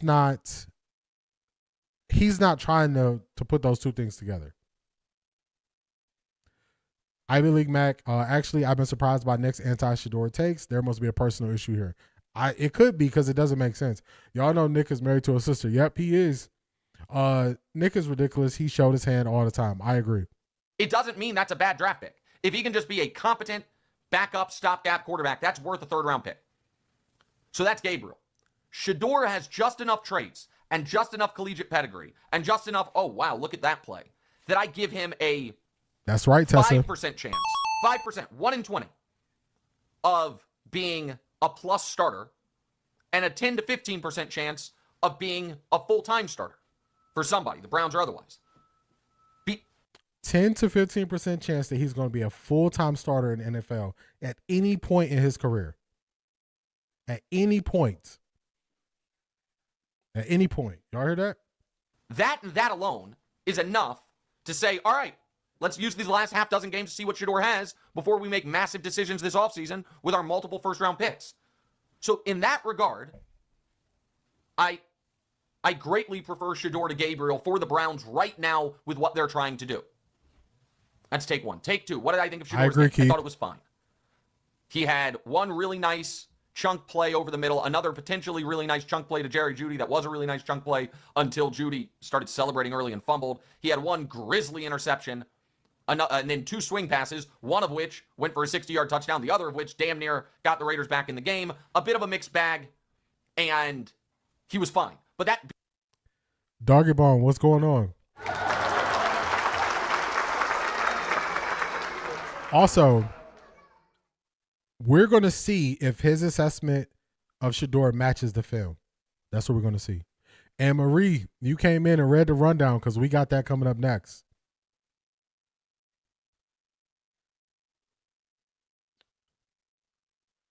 Ivy League Mac. So the QB school, I watch a lot of his stuff. I would say this. This is one thing. This is one thing I would say about the QB school, Ivy League Mac. I didn't like how he was more demonstrative when he was critiquing Shedeur than I've seen him when he speaks on other quarterbacks who have been starting. And that kind of turned me off a little bit. He was more demonstrative. So, a Friday night quarterback could be running this concept. I didn't like when he was saying stuff like those. To me, those things was unnecessary. It was unnecessary. So I was a little shocked by that because I was like, does he believe he has to push back more because it's Shedeur? And also, he never did a breakdown of Dillon Gabriel, the QB school. Never did a breakdown of Dillon Gabriel. And I want to know if he would have a similar view. Would he talk about Dillon Gabriel's happy feet? Would he talk about Dillon Gabriel hopping in the pocket? Would he talk about the reason why Dillon Gabriel is not accurate? Because his feet and his base aren't set. So usually I like his stuff because it's mainly football. But when he got to the criticism, which I'm okay with the criticism, I don't like those extra digs that he was taking. That's what I'll say. I'm just saying it seems unnecessary critical for a first start. I agree with you, Zedric. I agree with you. It was just a little bit too far for me. A little bit too far. If you say it's something he needs to work on, say that. But because I read into the subtle digs more. The whole they dig, they will fall in themselves. That's God's words. If you know, you know. Shedeur's covered. Marie, talk to him. Talk to him. Wet 11s. I ain't gonna bug you too much more, but I just want you to hear the word he's going to use for Shedeur. Y'all gotta hear it. The most important thing. What he couldn't be was awful or in way over his skis, and he wasn't. And so that's positive. And then there is the third point, which is Shedeur's disposition or personality or comments before and after the game. And I don't think that Shedeur means any harm. And I do think he is a very likable guy, and from all accounts, a really good guy. And I think he has handled growing up very rich and very famous better than most young people would. I believe that. I also think that while I always encourage confidence, particularly in athletes, particularly in guys that want to be starting quarterbacks, some of Shedeur's comments have butted up against what I believe to be, and maybe he'll prove me wrong, delusion. I wanted to get to that. I struggled through it so y'all can hear that point. He said he believes in athletes being confident. Then says, but when it comes to Shedeur, he believes it's delusion. So I wanted y'all to hear that. I want y'all to know what a person's true feelings are when they are speaking on somebody when they're speaking on somebody, I want y'all to hear their true feelings. Confidence is good for other quarterbacks. It's good for other athletes. Confidence with Shedeur is delusion. Delusion. I wanted y'all to hear that. Now we're going to hear other people break down Shedeur. And I want to see if we hear anybody else say Shedeur is delusional. I want to see if we hear anybody else say that. I want to see it. Because to me, this is a person, is like y'all have noticed, this is somebody who doesn't like Shedeur for whatever reason. And they are trying to throw in there, later on he's going to say, I'm rooting for Shedeur. No, you're not. I'm not falling for it. I told y'all, that is the way that you find out who is not being honest, because they say, I'm rooting for Shedeur. You're not rooting for Shedeur. You want to see Shedeur fail. You were the first one saying Shedeur could be out the league if his start doesn't go well. His start went better than you thought it would, so now you're taking digs at him. So I wanted y'all to hear that.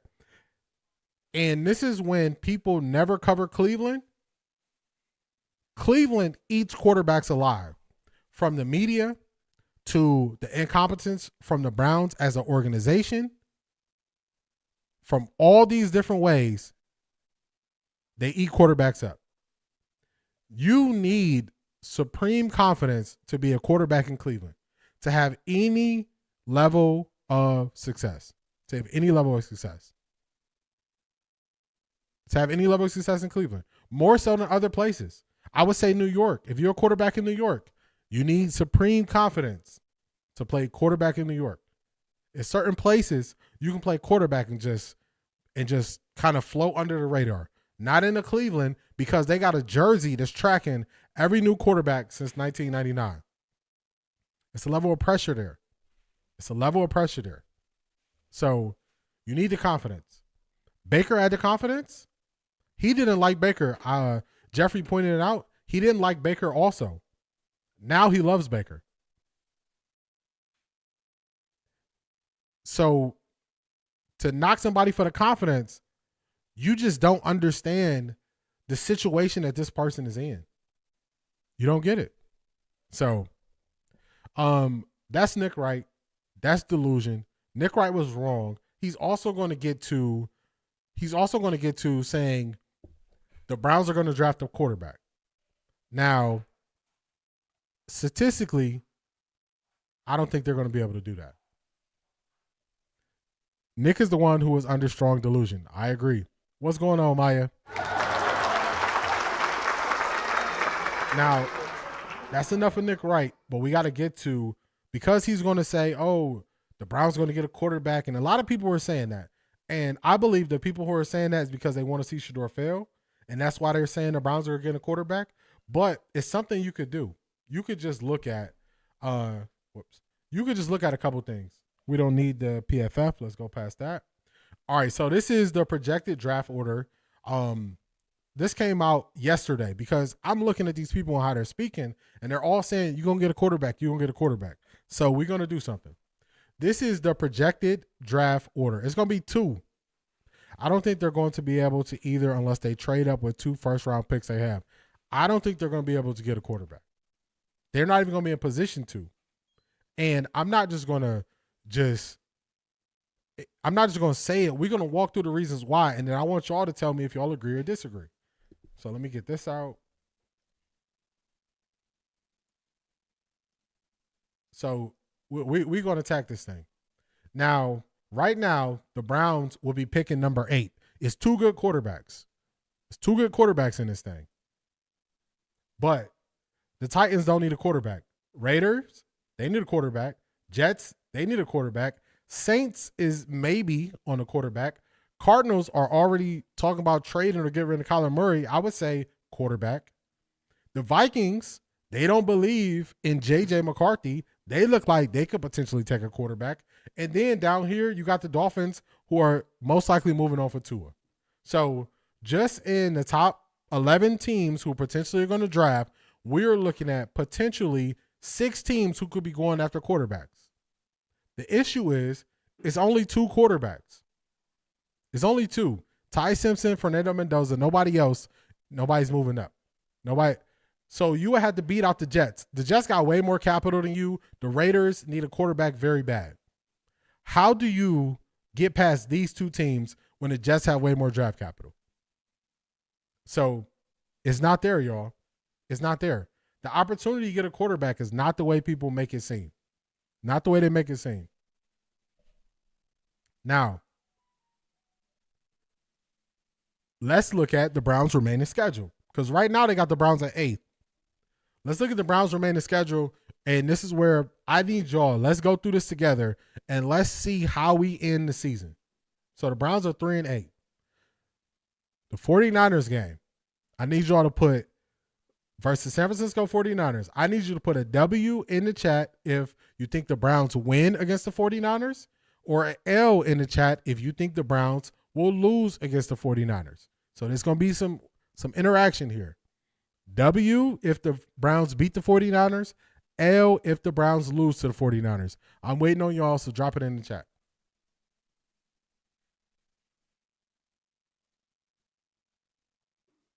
In that poll.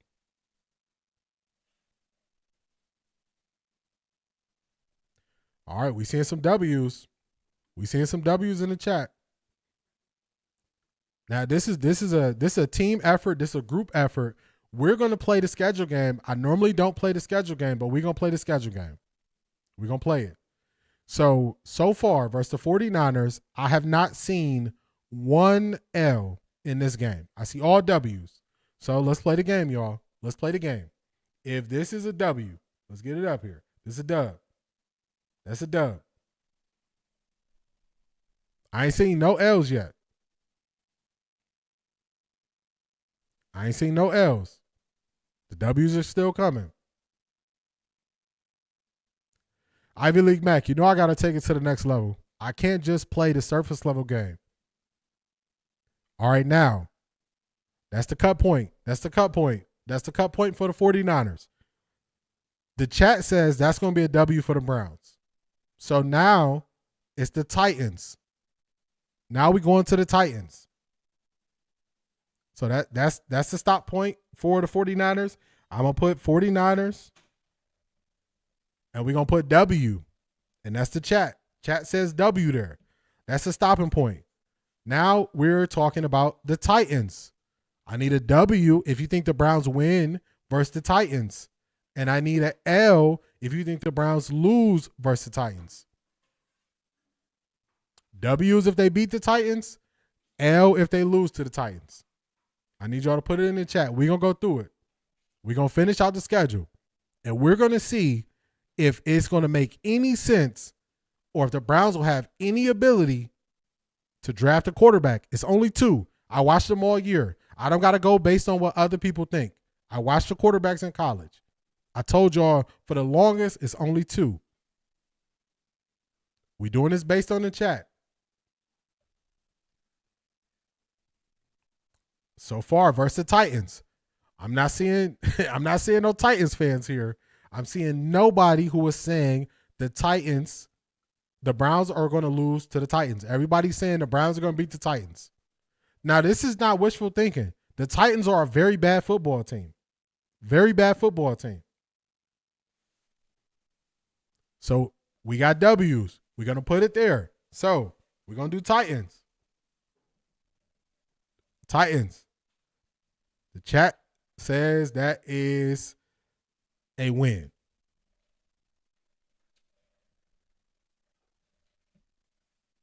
All right. That's another one. So we're gonna put a W. Don't mind my writing here. It's hard to write with a mouse. Chicago Bears. I need you to put a W in the chat if the Browns are going to beat the Chicago Bears. Put an L in the chat if you believe the Browns are going to lose to the Chicago Bears.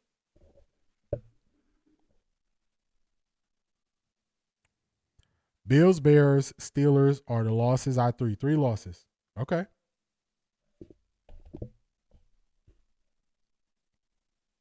Let me know what y'all think about the Bears. We beating the Bears, we losing to the Bears. Let me know. I know we got some people here repping Chicago. So tell me what y'all think.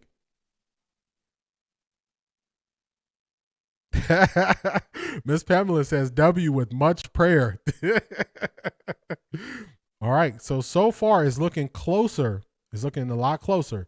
I'm not sure on how the Bears defense look. I'm confident in our defense. Okay. But close. Maya, I was ready. I was waiting for your answer. Sorry, I'm a Bears fan. It's all good. Keith says W. All right. This was looking 50-50. Charmaine says L. W. They can beat if the defense get them. Okay. Bears haven't played a D like the Browns. I still think it can be a dub. Okay. Beating the Bears. Okay. Detroit Gemini says, forget what you talk about. I'm claiming it today. Shedeur will be the Browns QB1. The players and fans have already claimed him. Shedeur will earn his QB1 position. I'm claiming it today. Talk to him. Now, I'm going to be fair. This is the most L's we've seen. So just to be fair, we're going to say it could be a loss to the Bears. It could be a loss to the Bears. It's the most L's I've seen. So I'm going to be fair with it, y'all. We playing the schedule game.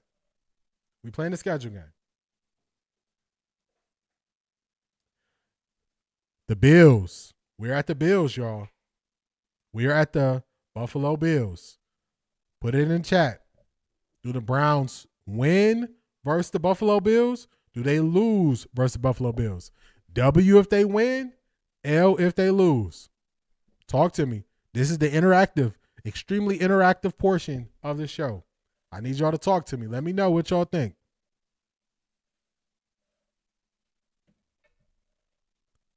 W. Now, Kevin Stefanski goes back to GG at any point this season. They're trying to draft a QB. We got another W.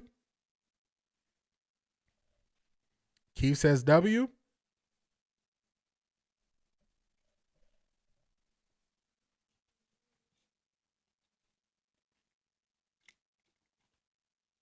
Cedric said the Bills and the Steelers are my questionable games. Doggy Bone says W. W. So we have about two L's so far for the Bills. The W's are leading. But we doing this based on the chat. So this is not my thoughts. I want to know what y'all think. We got another L. W. I don't know anything about the Bills. Maya, W. Charmaine, W.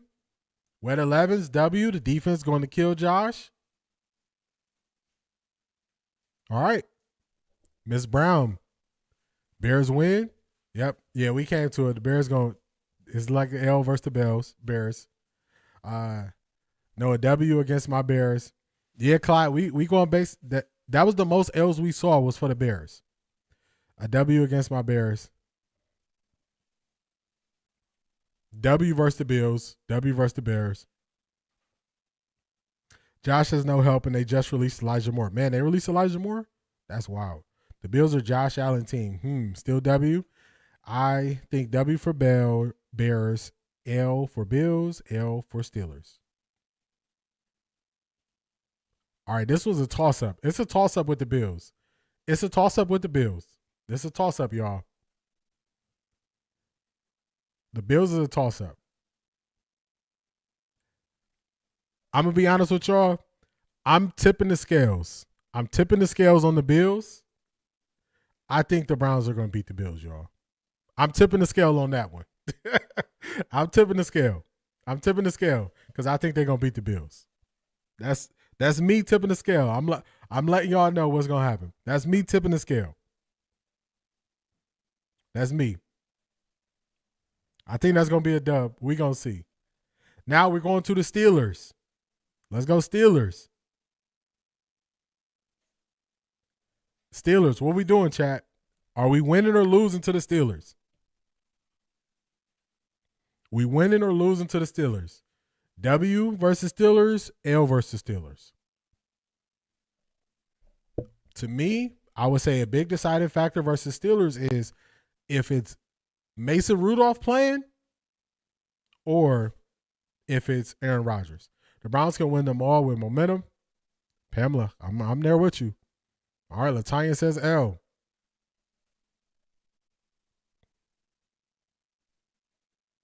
What are we doing versus Steelers? We had a couple people who are questioning their thinking it's an L for the Steelers. Detroit Gemini says L.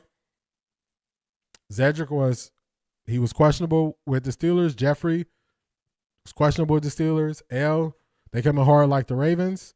W. Defense coming to play. 2, man, we go get to it. On the fence due to the rivalry, but I think they could pull it out. I'm where you are, D. If Mason Rudolph play, I think it's an easy win for the Browns. If Aaron Rodgers plays, it's going to be tough. But if it's Mason Rudolph, if we get Mason Rudolph, that is a win for the Browns. That would be a win. All right, so this one, how many W's we got? W. So far, out of everybody who's voted, they're calling a W. They're calling a W versus Steelers, y'all. They're calling a W. Put a little W there. To finish off the season, we got the Cincinnati Bengals. What do we believe is going to happen versus the Cincinnati Bengals, y'all? What we think is going to happen? Cincinnati Bengals, what we think? What we think? Cincinnati Bengals. It's the last game. Cincinnati Bengals, last game. What we got?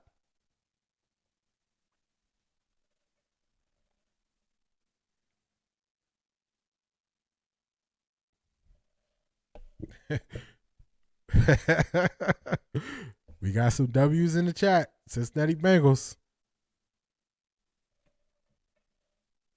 We got W's in the chat. We got some W's.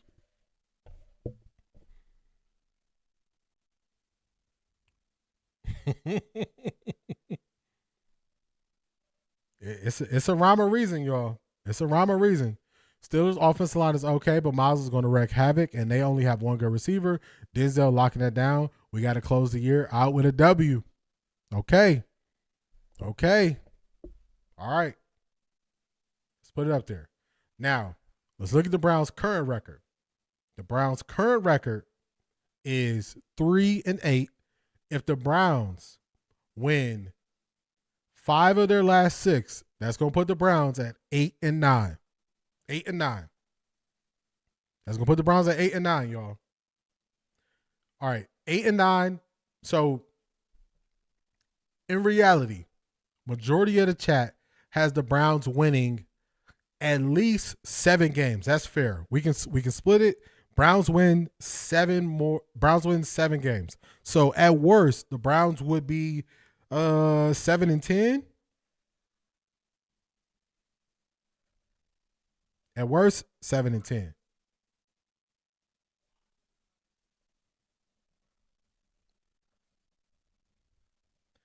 At worst, 7-10.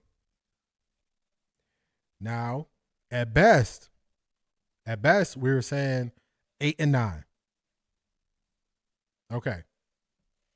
Just so y'all can see it there, it's in the chat. Okay. Now, if the Browns finishes 7-10 or 8-9, and the Browns end up picking, let's go back to it.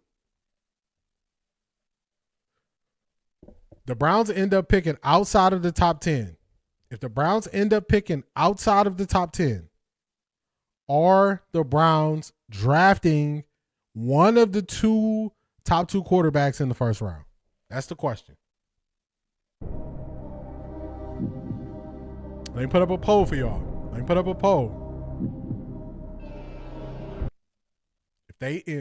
the Browns draft outside the top 10, are they drafting a QB? We did all this to lead to this question. I need y'all to tap into the poll. I just dropped the poll in the chat. If the Browns draft outside the top 10, are they drafting a QB? Are they drafting a QB? I need y'all to tap into the chat. Hit the poll. Let me know what y'all think. Let me know what y'all think. It's a method to the madness, y'all. It's a method to the madness. It's a method to it.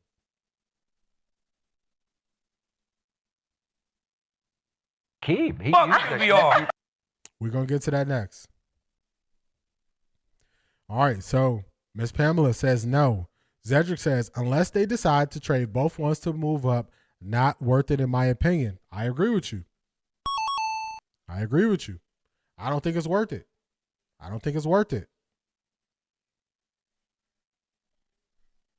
Shedeur Sanders has an interview right now. All right, let's get to it. Let's see.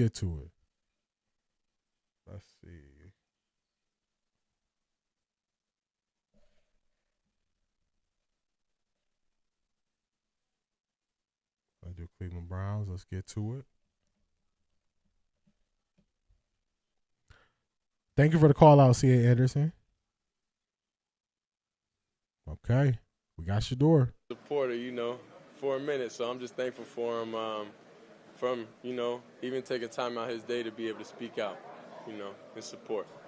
Shedeur, obviously, unfortunate circumstances for why Dylan Gabriel lost the starting job last week with dealing with concussion, but now that he's back, just how has he sort of showed support for you already this week as you guys get ready for that? Yeah, definitely. He's a hard worker. He's the same guy. I feel like a lot of people in his locker room is the same within every situation they're in. You understand, he spent a lot of years in college, so he got experience in a lot of different areas and a lot of different people. So he knows how to bond and mesh with different people. So since he's been back, he's been good. He's been cool throughout everything. Specifically with Ethan, just quarterback center. That's such an important connection. Can you kind of describe how that's grown over the last couple of weeks? The connection definitely grown. I'll say I'm thankful to have him out there. He makes life easier for me, and he's a smart person, smart player. So that's definitely a relief when he's out there with me. Sure. How's it feel to be part of it? We've talked so much about this rookie class, and now you're contributing as part of it. Just how do you look at this entire group and you being part of it? Yeah, I'm just thankful, Andrew Berry made the choices, he made, and the coaching for getting us all here. I feel like it's a great class. We all bond together. We're all like family, so I'm just thankful that we're all here together, and I know it's going to be very exciting. And you have high expectations for us, and we're here to exceed those. What do you see from San Francisco's defense when you watch them on tape and you're getting ready for the game? I'm not trying to ask you to give away game plan, but no, for sure. What do you see when you look at that 49er defense? They're a well-coached team. Honestly, they rush the passer very good. They're great in coverage. They have great disguises overall. They know how to get pressure to the quarterback. So they're a great all-around defense. And we know they're gonna have some different, cooking for us. But just going out there, even having this opportunity, to go out there and study them and be able to go on the field is cool. It's very cool. So I'm just thankful for it. Appreciate it. Thanks, sure. Thank you. Thank you. Great call out by C.A. Anderson letting us know Shedeur was at the podium. Make sure this volume is not too loud in your ears. Yeah, they did ask him about Dylan. It was a bait question. He didn't fall for it. He didn't take the bait. He didn't fall for it. All right, so let's get to some of your responses. They will have Shedeur and Dylan. I say yes because they will trade up. I don't see them trading up because look who they got to get past. If they win 7 games, Let me pull the multi-graphic back up. If they win 7 games, they got to get past all these teams who need a quarterback. Raiders, Jets, potentially the Saints, potentially the Cardinals. How much do you have to give up to move past a team that has more assets to trade than you? It ain't gonna be worth it. You're gonna ruin your team more if you trade anything for one of these quarterbacks. You trade anything for one of these quarterbacks, you're going to ruin your team. Ruin them. You can't do it. You got too many holes on the offensive line. You need receiver support very bad. You're not in a position to take a quarterback and use multiple draft picks on a quarterback. One quarterback is not going to change this team that are there. If there is a QB they like, why wouldn't they trade up? They don't have the amount of draft capital necessary to move past, say, the Jets. When Joe Burrow came out, the Browns wanted to trade everything for him. What did they say? They said, nope, we're not trading it. Just because you want to trade up, you need a trade partner. You need somebody who's willing to work with you to move out of that. So if the Browns need to go from 7 to number 1 overall to get the guy that they want, and the Jets need to go from 2 to 1 to get the guy that they want, who do you think has a better chance of getting to that number 1 spot? The Jets moving from 2 with more first-round picks available than the Browns, or the Browns? We're not even talking about anything we have on our roster currently. If the Browns, that's why we went through that's why we played the game. How many games do they win? Because the further they move from the top of the draft, the harder it's going to be for them to get up there. And then they got to beat teams who have more draft capital than them. It's 2 quarterbacks. And the one that I'm telling you everybody is going to want is Fernando Mendoza. So if it's really one that everybody really wants, the same way it was in this draft, could anybody offer anything to get Tennessee to move off of the number 1 overall pick this year?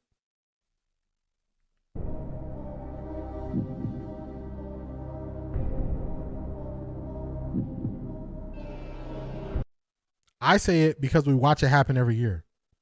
We watch it happen every single year. Teams want to move up to the number 1 pick, and they can't do it because the other team has to be willing to play. Listen to the scenario, Jeffrey. If the Jets are at number 2, the Titans are at number 1. If the Titans are going to trade out of the pick and the Browns are trying to move up, and what do you do when you're in the leverage position? You grab the best deal. So you say, hey, the Browns want to move up. The Browns want to move up.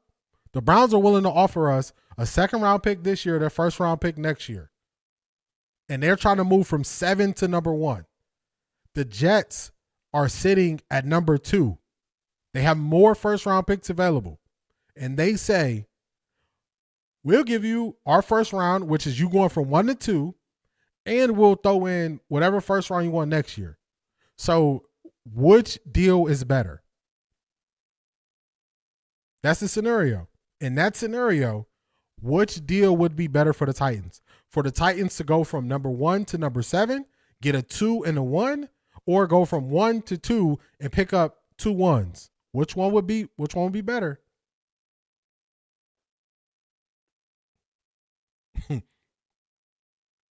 So it's before we even look at the Browns roster, if the Browns win more games, they effectively eliminate themselves from being in the competition for another quarterback. That's my point. They take themselves out the running for a quarterback. They do it on their own. Then you don't reach for a quarterback who you don't believe is up there. You build out your team. That's what you do. So that's how I see it. I'm not just, this is not pie in the sky. This is not pie in the sky. I showed you the teams who are close. I showed you the teams who are trying to lose. The Jets are trying to lose. The Jets need a quarterback. The Raiders are bad. The Raiders are blowing their team up. Sorry, I'm listening to the entire interview and I stand corrected. His energy is not off. Yeah, I think it was the questions. When we got to the interview, I think it was the questions that they asked him at the end where they were asking about Dylan Gabriel. That kind of was like, let me make sure I word this correctly because people are going to highlight it. So I think that's what it was. I think that's what it was. But to me, the Browns have put themselves in a position to where they're not going to be able to draft a quarterback. They're going to have to build around the team. That's what I think it is.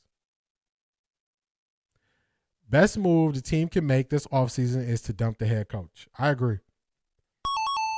We got everything we can get out of Kevin Stefanski. Kevin Stefanski got to go. You get a more creative offensive play caller. Charmaine said it. You go get a receiver. You go get a lineman, the top lineman. You start building out your offense. This team, and this is just for the sake of the question, this team is not an upgrade at quarterback away.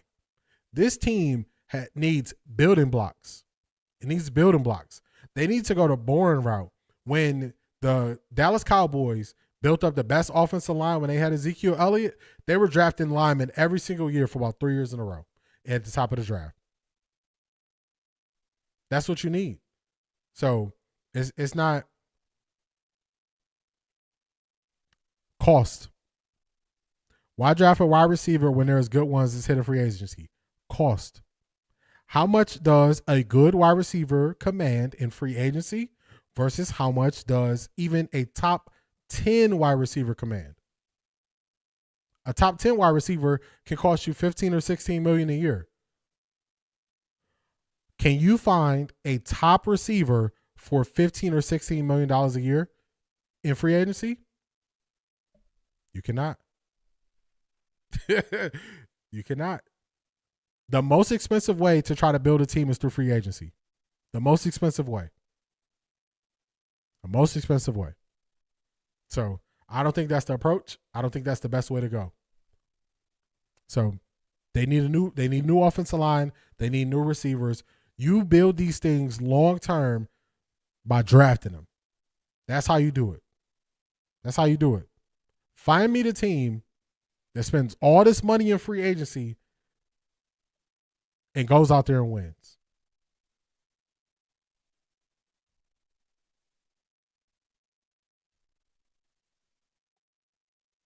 What has AB done before? But 8-9 salary cap says we have to draft. We have to draft. We can get a couple free agent guys.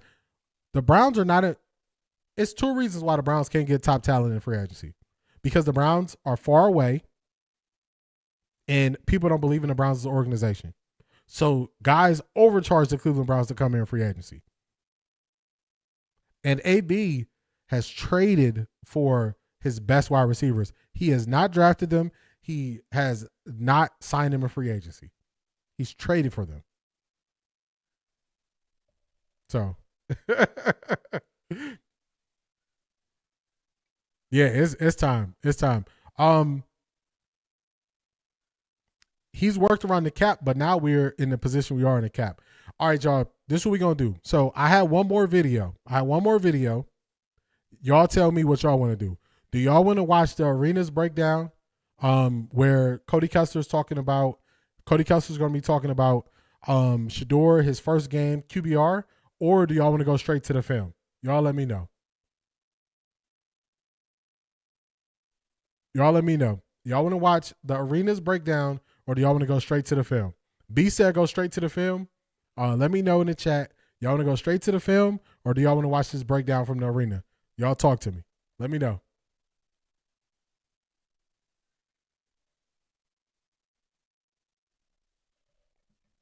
Let me know. Let me know.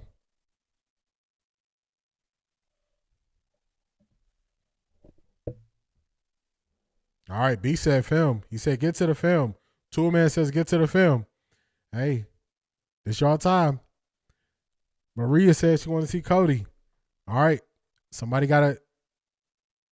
We need more than 4. Let me know.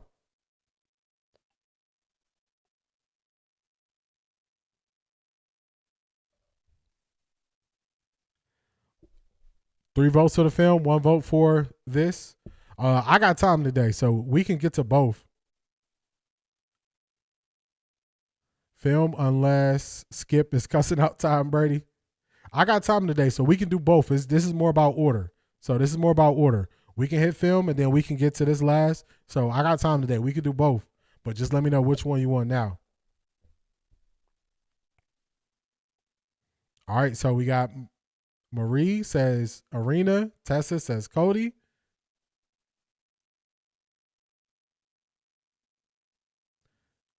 Shanithia, you haven't missed a film breakdown? All right. Oh, we doing both. We doing both. I got y'all on both. We doing both.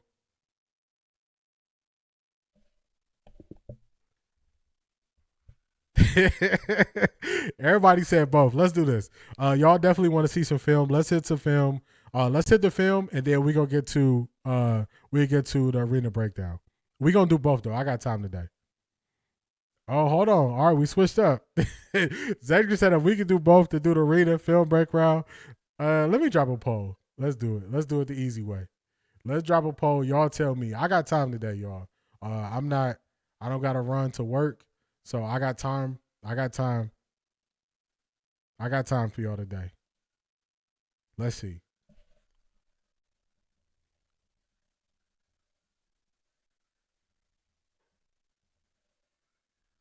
All right, I got time today.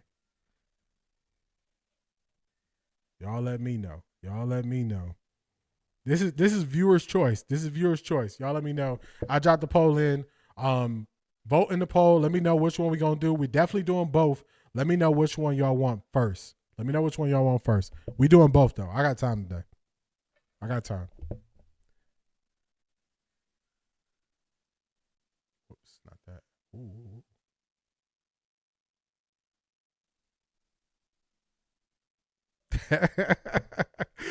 Everybody got time. Everybody got time. Charmaine cooking. Latanya cooking. Everybody said we got time today, so I got time too. We definitely gonna knock out both. I just want y'all to vote for the order. Vote for the order. Vote for the order as I'm putting this stuff, setting this stuff up over here.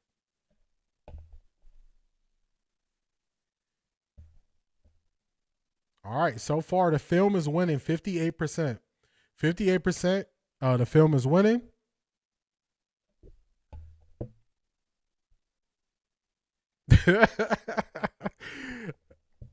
Wet 11s, he's tearing them vanilla wafers up.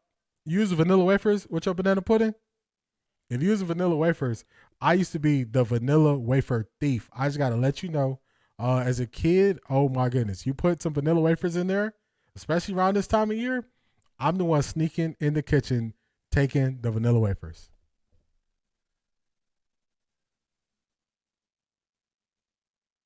All right, let's get it. Let's get it. Film won 64%. We're going to get both of them. We're going to do film first. Let's get film.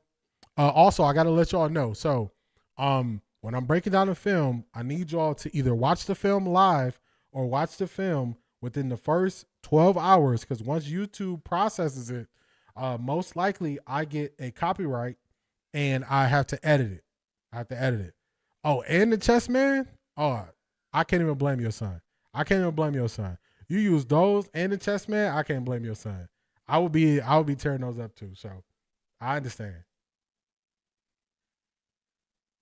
Where is the film? Let me see. This is what I need y'all to do. I need y'all in the first 12 hours on Wednesday, I need y'all to watch it live, or I need y'all to watch the breakdowns that I do on the film. Because once they process it, now when I get a copyright, they take all the revenue for that video. So what I have to do is I leave it up there for y'all the first 12 hours. Once it processes, then I'm going to add it on Patreon because they put a copyright on the video.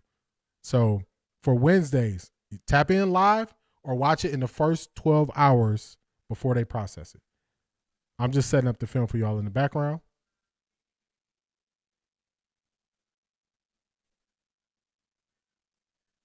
Let's move this here. Move that down. Move this here. Let's go here.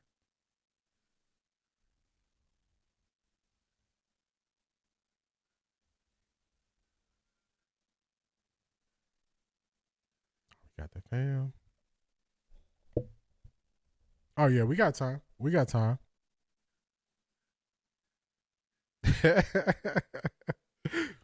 They say Jerry Judy acting right. He acting right now.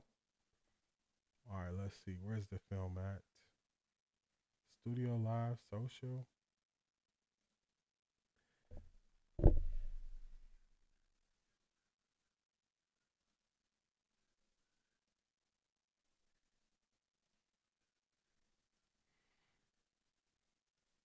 All right, we gonna get to it. And then also, Shanithia she asked me something good last week. She said if we could make it full screen. So we're gonna make it full screen. So I'm gonna be behind the video. All right, let's see.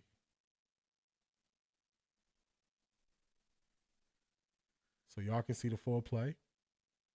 And then I just gotta do one thing real quick. We need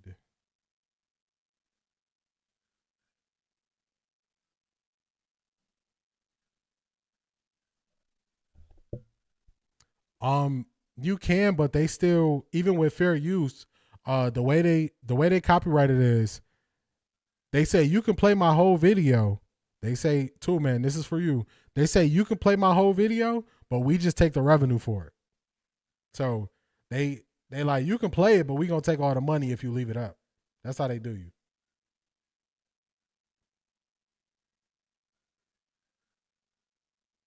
That is how they do you.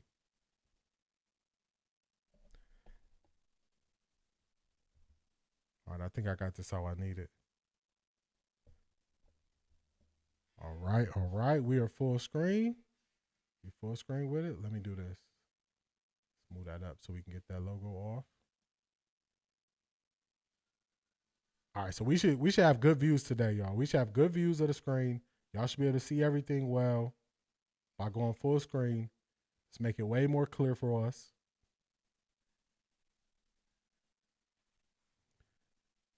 All right, now let's get to Shedeur's throws. We're going all 21 plays. All 21 plays, y'all.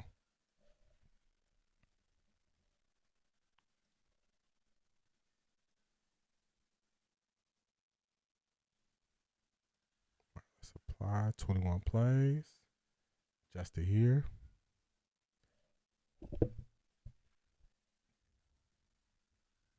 Isn't there an all 22 license? I don't know if it's all 22 license. I know how they show it on my end. I know how they show it on my end. On my end, I can show it to y'all. We can get to it. I'll show you how they show it on my end. It'll just, once I have it up, it'll just show me a copyright notice, and then it'll say they're gonna take the revenue for it. So it's not a copyright where I'll lose the channel. It's a copyright where they say, look, any money you make, we taking that from you. That's how they do it. That's how the NFL does it. All right, let's get the drawing tool up. And let's interact. Okay, here we go. Okay. Oh, man.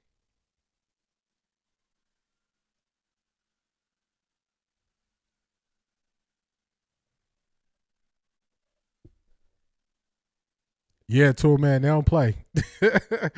That's the crazy thing, because I didn't know that they did it like that, where they're like, oh, you can show it, but we're going to take the money. I was like, okay, I see how y'all doing things. But usually when I go live on YouTube, it takes them about 12 to 24 hours to process it. Once it's processed, that's when they put the copyright on it. It's not a copyright to take your channel. It's just, hey, we taking all the money from that. So that's how they do it. They say you can use it, but we want the money. All right, so first play here. This is 2nd and 10. 2nd and 10, so 2nd and long, like I told y'all. A lot of times, C.A. Anderson, yeah, for the video.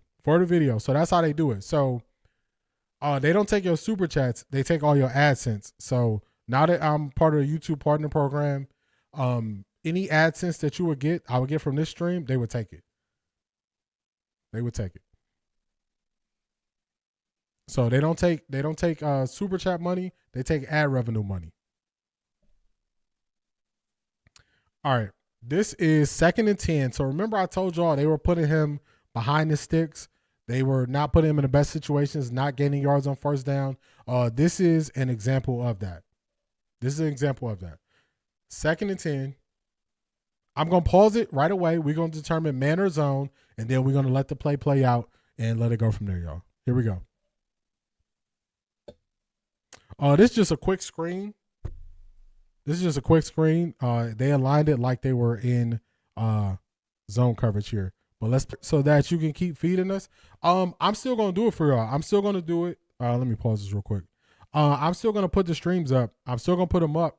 The only thing is, if you want to watch the replay of the edited portion will be on Patreon. So, but the streams are still up. We'll still do them live. I'll still show them and everything. It's just once they put the copyright on the stream, like usually about 12 hours later that day, that's when I'll move it to Patreon. So that's if you want to watch the replays, if you can't catch it live. But the best way, support how you're supported. So if you want to super chat, if you want to join Patreon, all of it is definitely appreciated. So I still got y'all. I just wanted to let people know if they watch the replay and they're like, dang, this is edited or is missing something from this video. That's the reason why. That's the reason why. All right, so this is 3rd and 8. This is the very next play. This is 3rd and 8 right here. I'm going to pause it after it plays so we can say, is it zone? But for the people who said, oh, they weren't really pressuring him, this is the first 3rd down right here. This is the first 3rd down, and you see they got 1, 2, 3, 4, 5, 6 guys up here. So I don't know if these people actually watched the film because they're like, oh, they weren't pressuring him. But you see it right here, 6 guys in the box. And let's see if they go zone or if they go man. All right, everybody's looking back, so they're going zone. Man, man. Oh, yeah, you are in Brazil. You are in Brazil. Okay.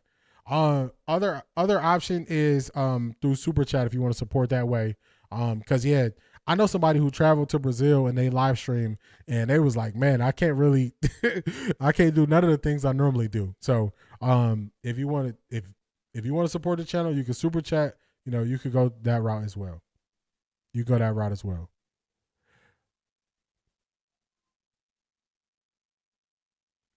Zedric, that's a valid point. I was going to bring that up. Okay, is Super Chat same as PayPal? Effectively, whichever one works better for you, C. Anderson. You can do Super Chat. You can Super Chat through YouTube, or you can send PayPal.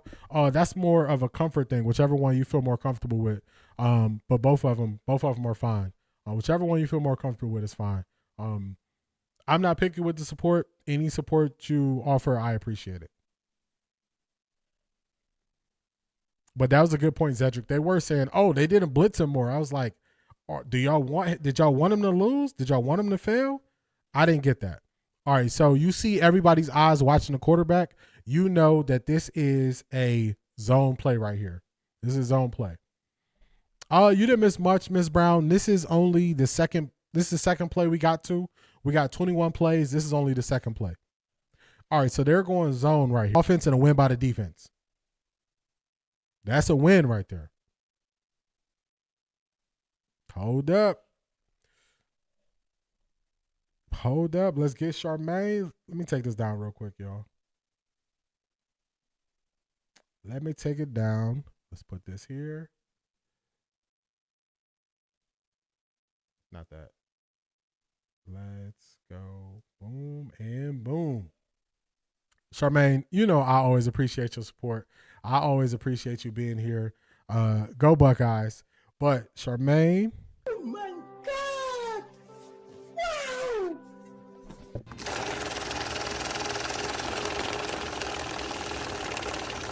I got money. Charmaine says, happy Thanksgiving, everybody. Happy Thanksgiving to you as well. We appreciate you, Charmaine. Thank you for all your support. You've been supporting basically since your first day here. So I really appreciate you being here. I really appreciate your commentary and your support. Thank you, Charmaine. Everybody drop Charmaine in the chat, y'all. Everybody drop Charmaine in the chat. Thank you, Charmaine. Let's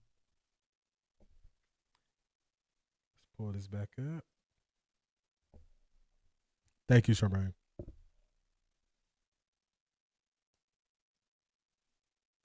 Slide that right there. two men. He could have right here. He could have gone sooner and gotten him momentum going forward, but then he would have had a hospital ball situation. I agree. You don't want your guys.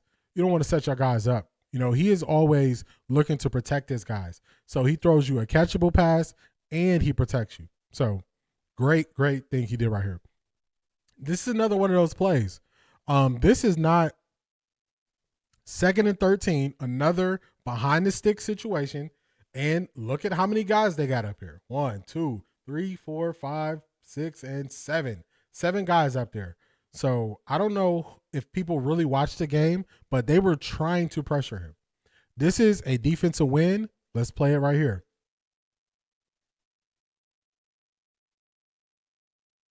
They dropped out. Nowhere to go. At the top of his drop, he tries to run. Now, I'm going to pause it so we can see at the top of his drop, it wasn't an answer there. The defense won this rep. They won the rep. Top of the drop. This is where he will really be throwing the ball. The only option he has is a very questionable throw right here.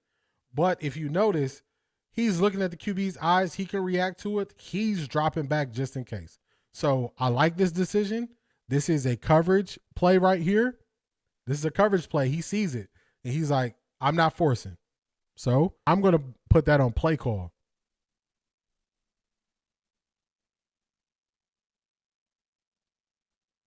Look at the 40.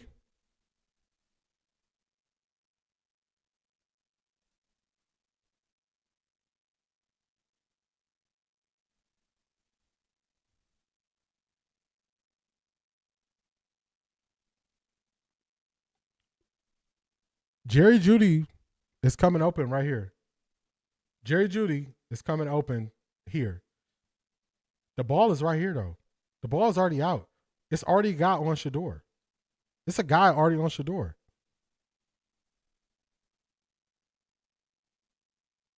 But that pressure plan, he made his own.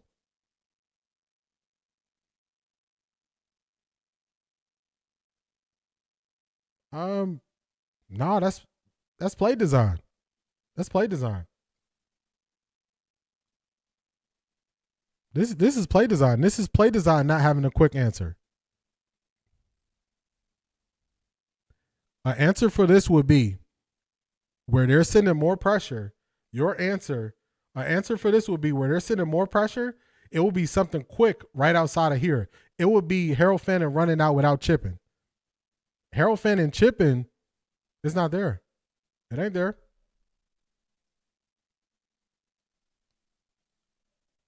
Now, if you calling out Harold Fannin's release, I agree. Oh my God! Wow!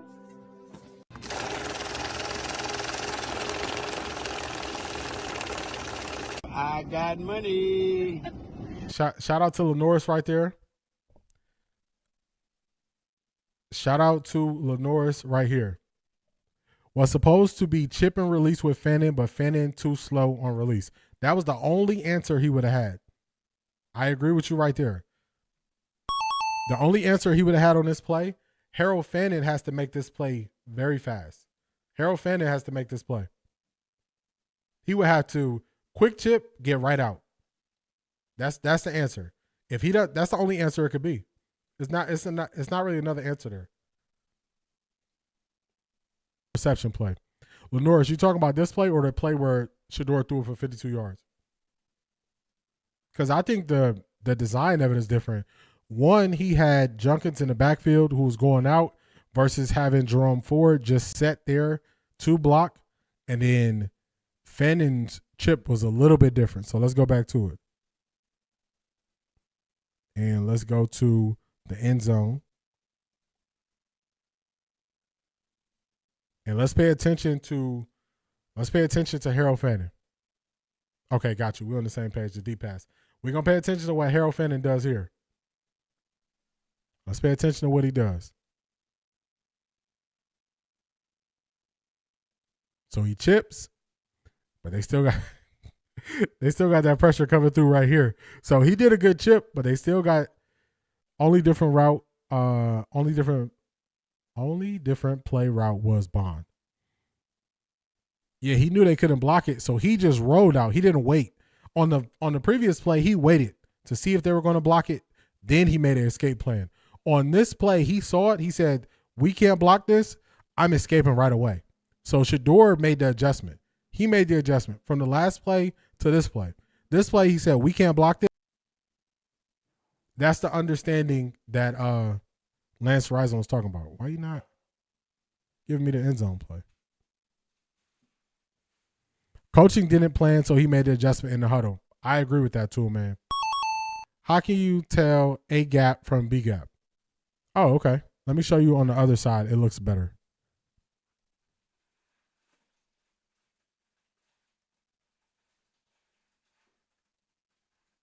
I want to show it on this side because it looks way better on this play.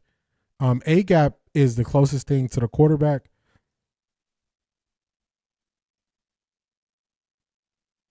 I want to show you on where they're showing a mug.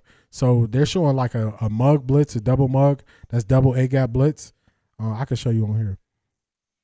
I'm going to show you. Let's see here. Pause. Okay. So, Shanithia, when you hear them, let me roll it down.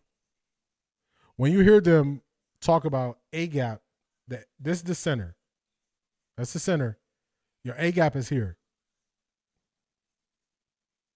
Outside of the center, that's your A gap. He's lined up in the A gap. If they say double mug, it would be another stand-up guy lined up here, and that would be a double mug. They're both in the A gap. And the gaps just go one player over. So this is A. This is B. This is C.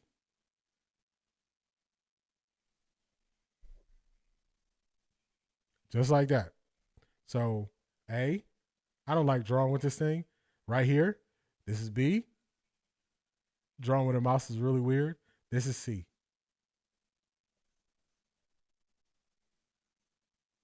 That makes sense, Shanithia? A gap is right there. A gap is right there where the center is. And it's the same way on this side too. It reads out both ways. So this is A, B, and C. Let me know if that makes sense to you, Shanithia. Okay, cool. Perfect. Yep, that's why it reads out both ways on this, because you got tight ends on both sides.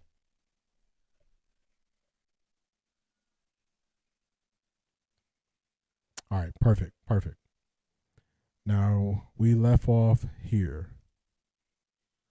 This was actually, when people talk about this play, they're saying the only thing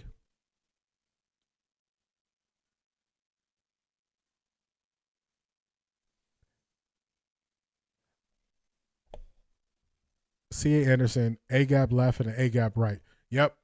It's two A gaps. So think about the center. The center is the middle person on the field. Let me go to it here. The center is the middle guy. Let me make sure I pause it. So this is the center. He's snapping the ball. Let me clear that one. This is the center right here. He's snapping the ball. That's the center. So on this play, this D tackle is lined up in the A gap. This is the A gap. I can't stand drawing with this thing. Make this probably this size. Make it better. Okay, center's here. This is center. He has the ball. This is A. I can't. This is so nasty.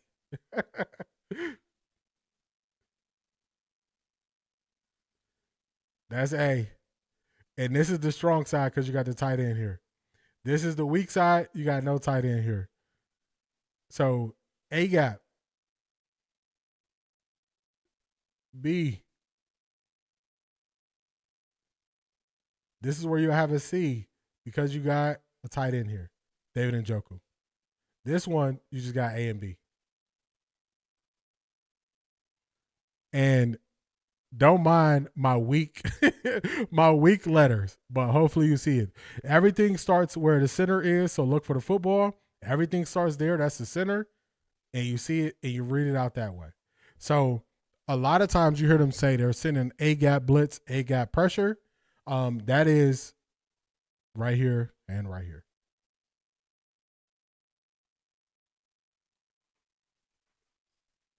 Does that make sense? Does that make sense? C.A. Anderson? Let me know if that makes sense to you.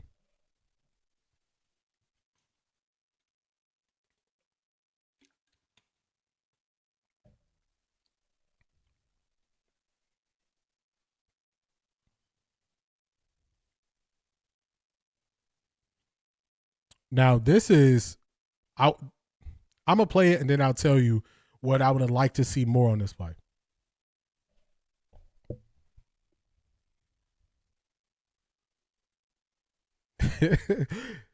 Yeah, I think he shocked him. Miss Brown, on that play where he rolled out and he threw it deep, when he threw it deep to Isaiah Bond, I think he shocked him on that play because I don't think they expected him to make that play. They didn't expect him to realize I don't have enough protection on this side, but I know I got him going deep.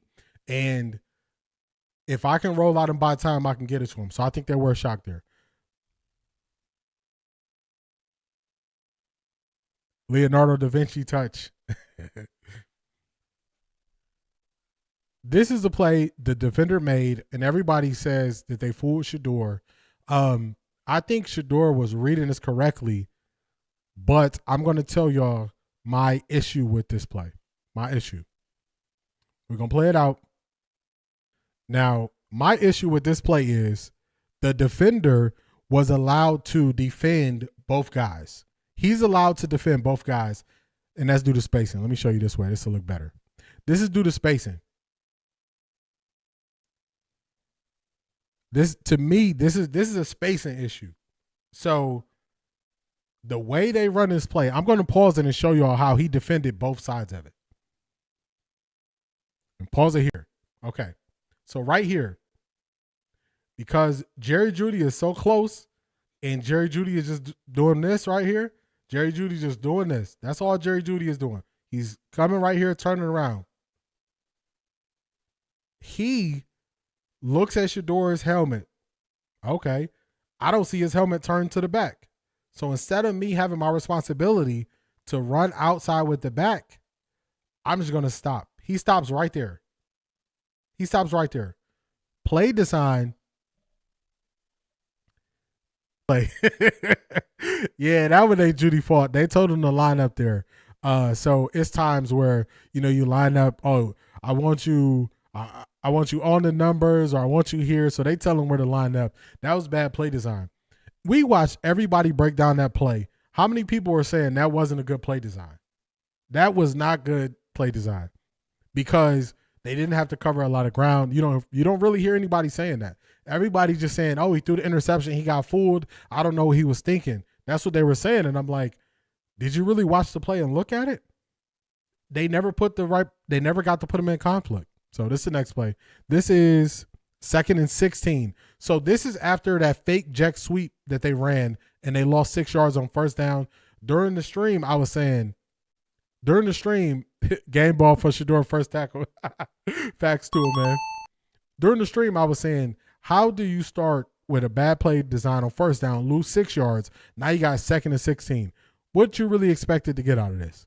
Now, you can't get all 16 back.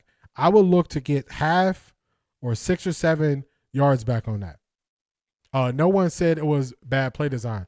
Yeah, I don't know if they want to say more bad things about Shedeur. So when it's a play design thing, they never call it out.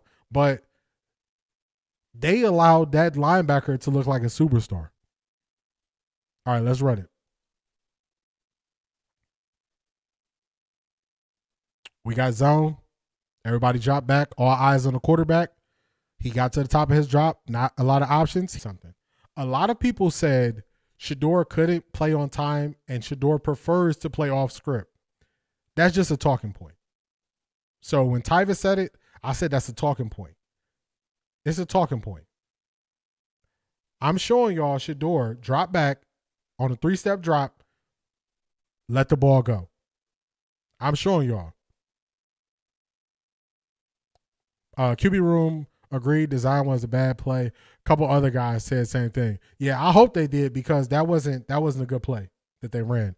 But the narrative on Shedeur can't play in structure, they need to stop. It has to stop. They're not watching the film.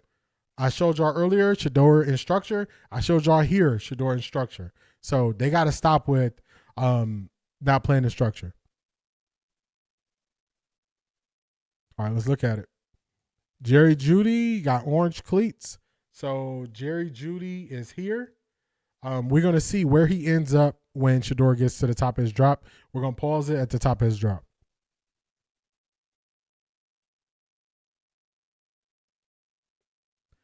At the top of his drop, well, he got the ball out. Let me slow it down so we can get it right at the top. Shedeur, man, oh man, the stuff they try to say about Shedeur. He got the ball out quick. So let's go top of his drop. I slowed it down just so I can I can pause it at the top. Okay, top of the drop. So they got the same depth. He is backpedaling. So he is backpedaling. So I like the throw. He could have got Jeudy. It would have been the same outcome. He could have got Jeudy coming across here. It would have been the same outcome though.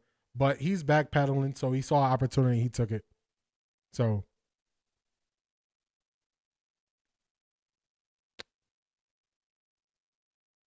Huh? Something happened? What happened, y'all?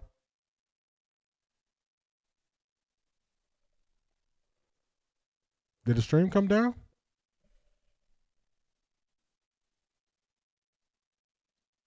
Let's see. Let's see what happened. Are y'all still there?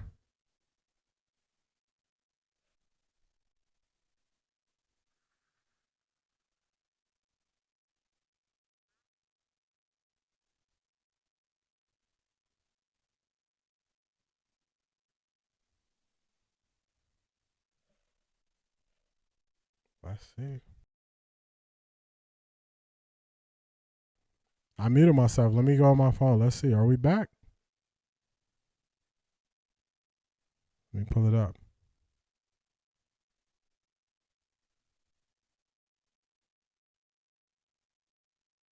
All right. I see y'all in the chat. Can y'all hear me? Let me know if y'all can hear me.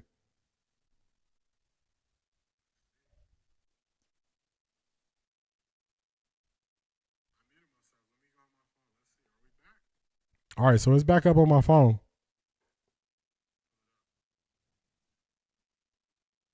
Oh,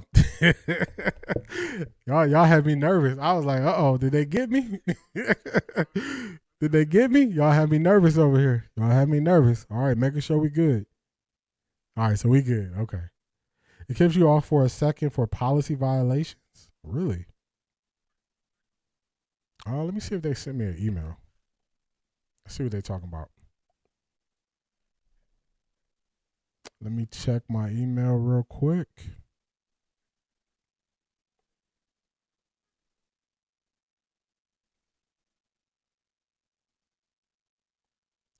Your stream was interrupted. Nick Wright was dead wrong. Due to a copyright match, your stream was interrupted. Video title Nick Wright. Streams are interrupted when copyright content is detected. Copyright material is no longer being streamed. Streams are automatically re-enabled. Ooh. Ooh. Okay, so that means okay, good. Y'all can hear me. Let me turn this off so I'm not hearing the echo behind it.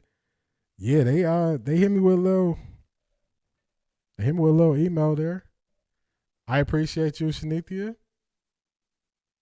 I appreciate you. Oh my God! Wow!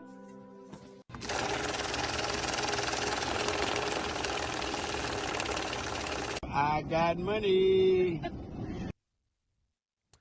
I wonder what portion of it was. So I wonder what portion of it was. Everybody drop Shanithia in the chat, y'all.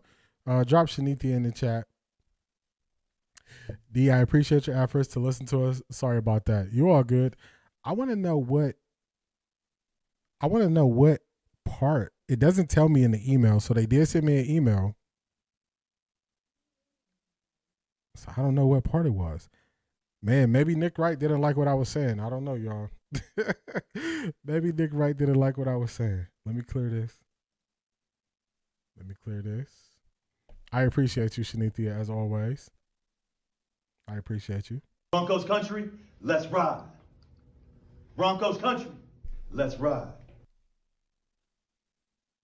All right, let's get back to it, y'all. Let's get back to it.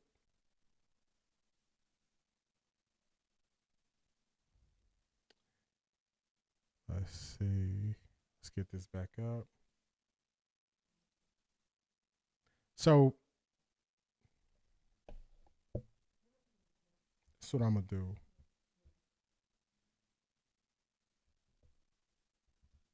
I'm going to add some of the overlay. Let me see something.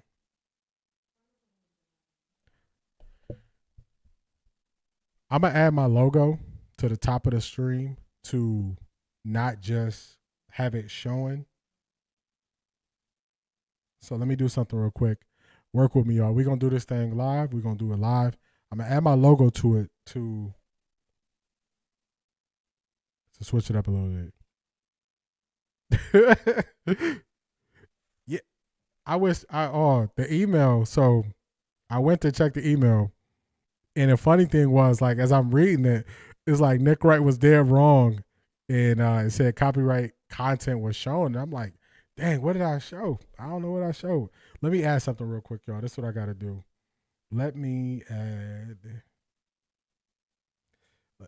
a picture to the screen. Not that. Not Tom Brady. Not Tom Brady. Not Thomas Brady. Let me add a picture with my logo to switch it up some, y'all. I appreciate y'all standing there sticking with me.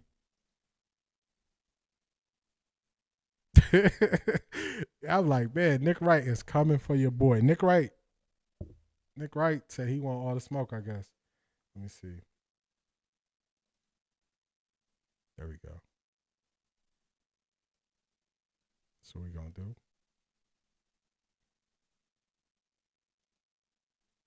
And y'all get to see me do this live, so I'm going to make this a little bit smaller. And we're going to put this back up. And we're going to keep it moving. Make this smaller. Let's go here.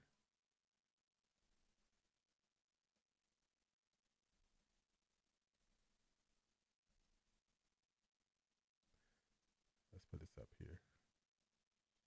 That's usually where they're detecting. They're usually detecting right there. Yeah, I wonder if that's what it is. So this is what we're going to do. we're going to make some adjustments. We're going to make some adjustments. Drop Marie in the chat, y'all. Drop Marie in the chat. We're going to make some adjustments on the fly so we could do it. I can also take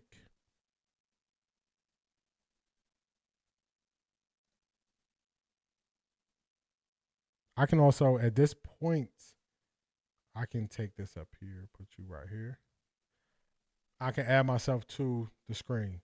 So that way, hopefully, they say he's here reacting. So I'm putting myself in this corner, so I'll always be on the screen, and we're going to get this thing right. We're going to get this thing right. God!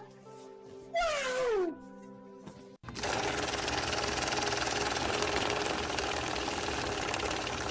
I got money. I appreciate y'all. I appreciate y'all patience. I appreciate y'all standing there rocking with me. I appreciate y'all. Marie always got that good advice from me, y'all. Marie always got that good advice. You about to lose your job. You about to lose your job.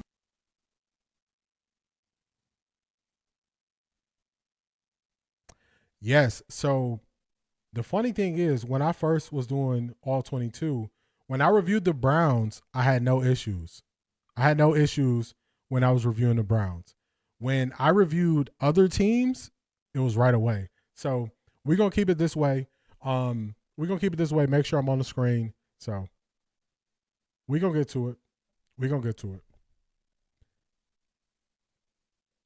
Where we at?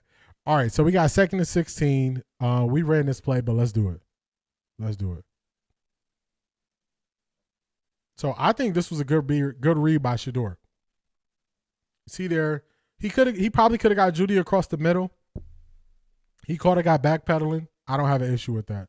I got no issue with him catching him backpedaling there. So I think that's king on the play. That was we're gonna get rid of the ball, and then y'all gonna see it from here. Also, I want y'all to see that. I don't know. Wait, it take me down again? Am I still here too, man?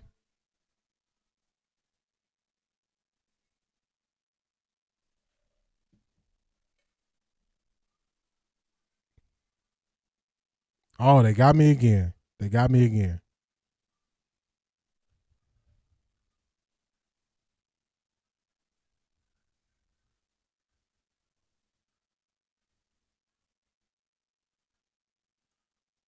Oh, they got me. That's what we're going to do.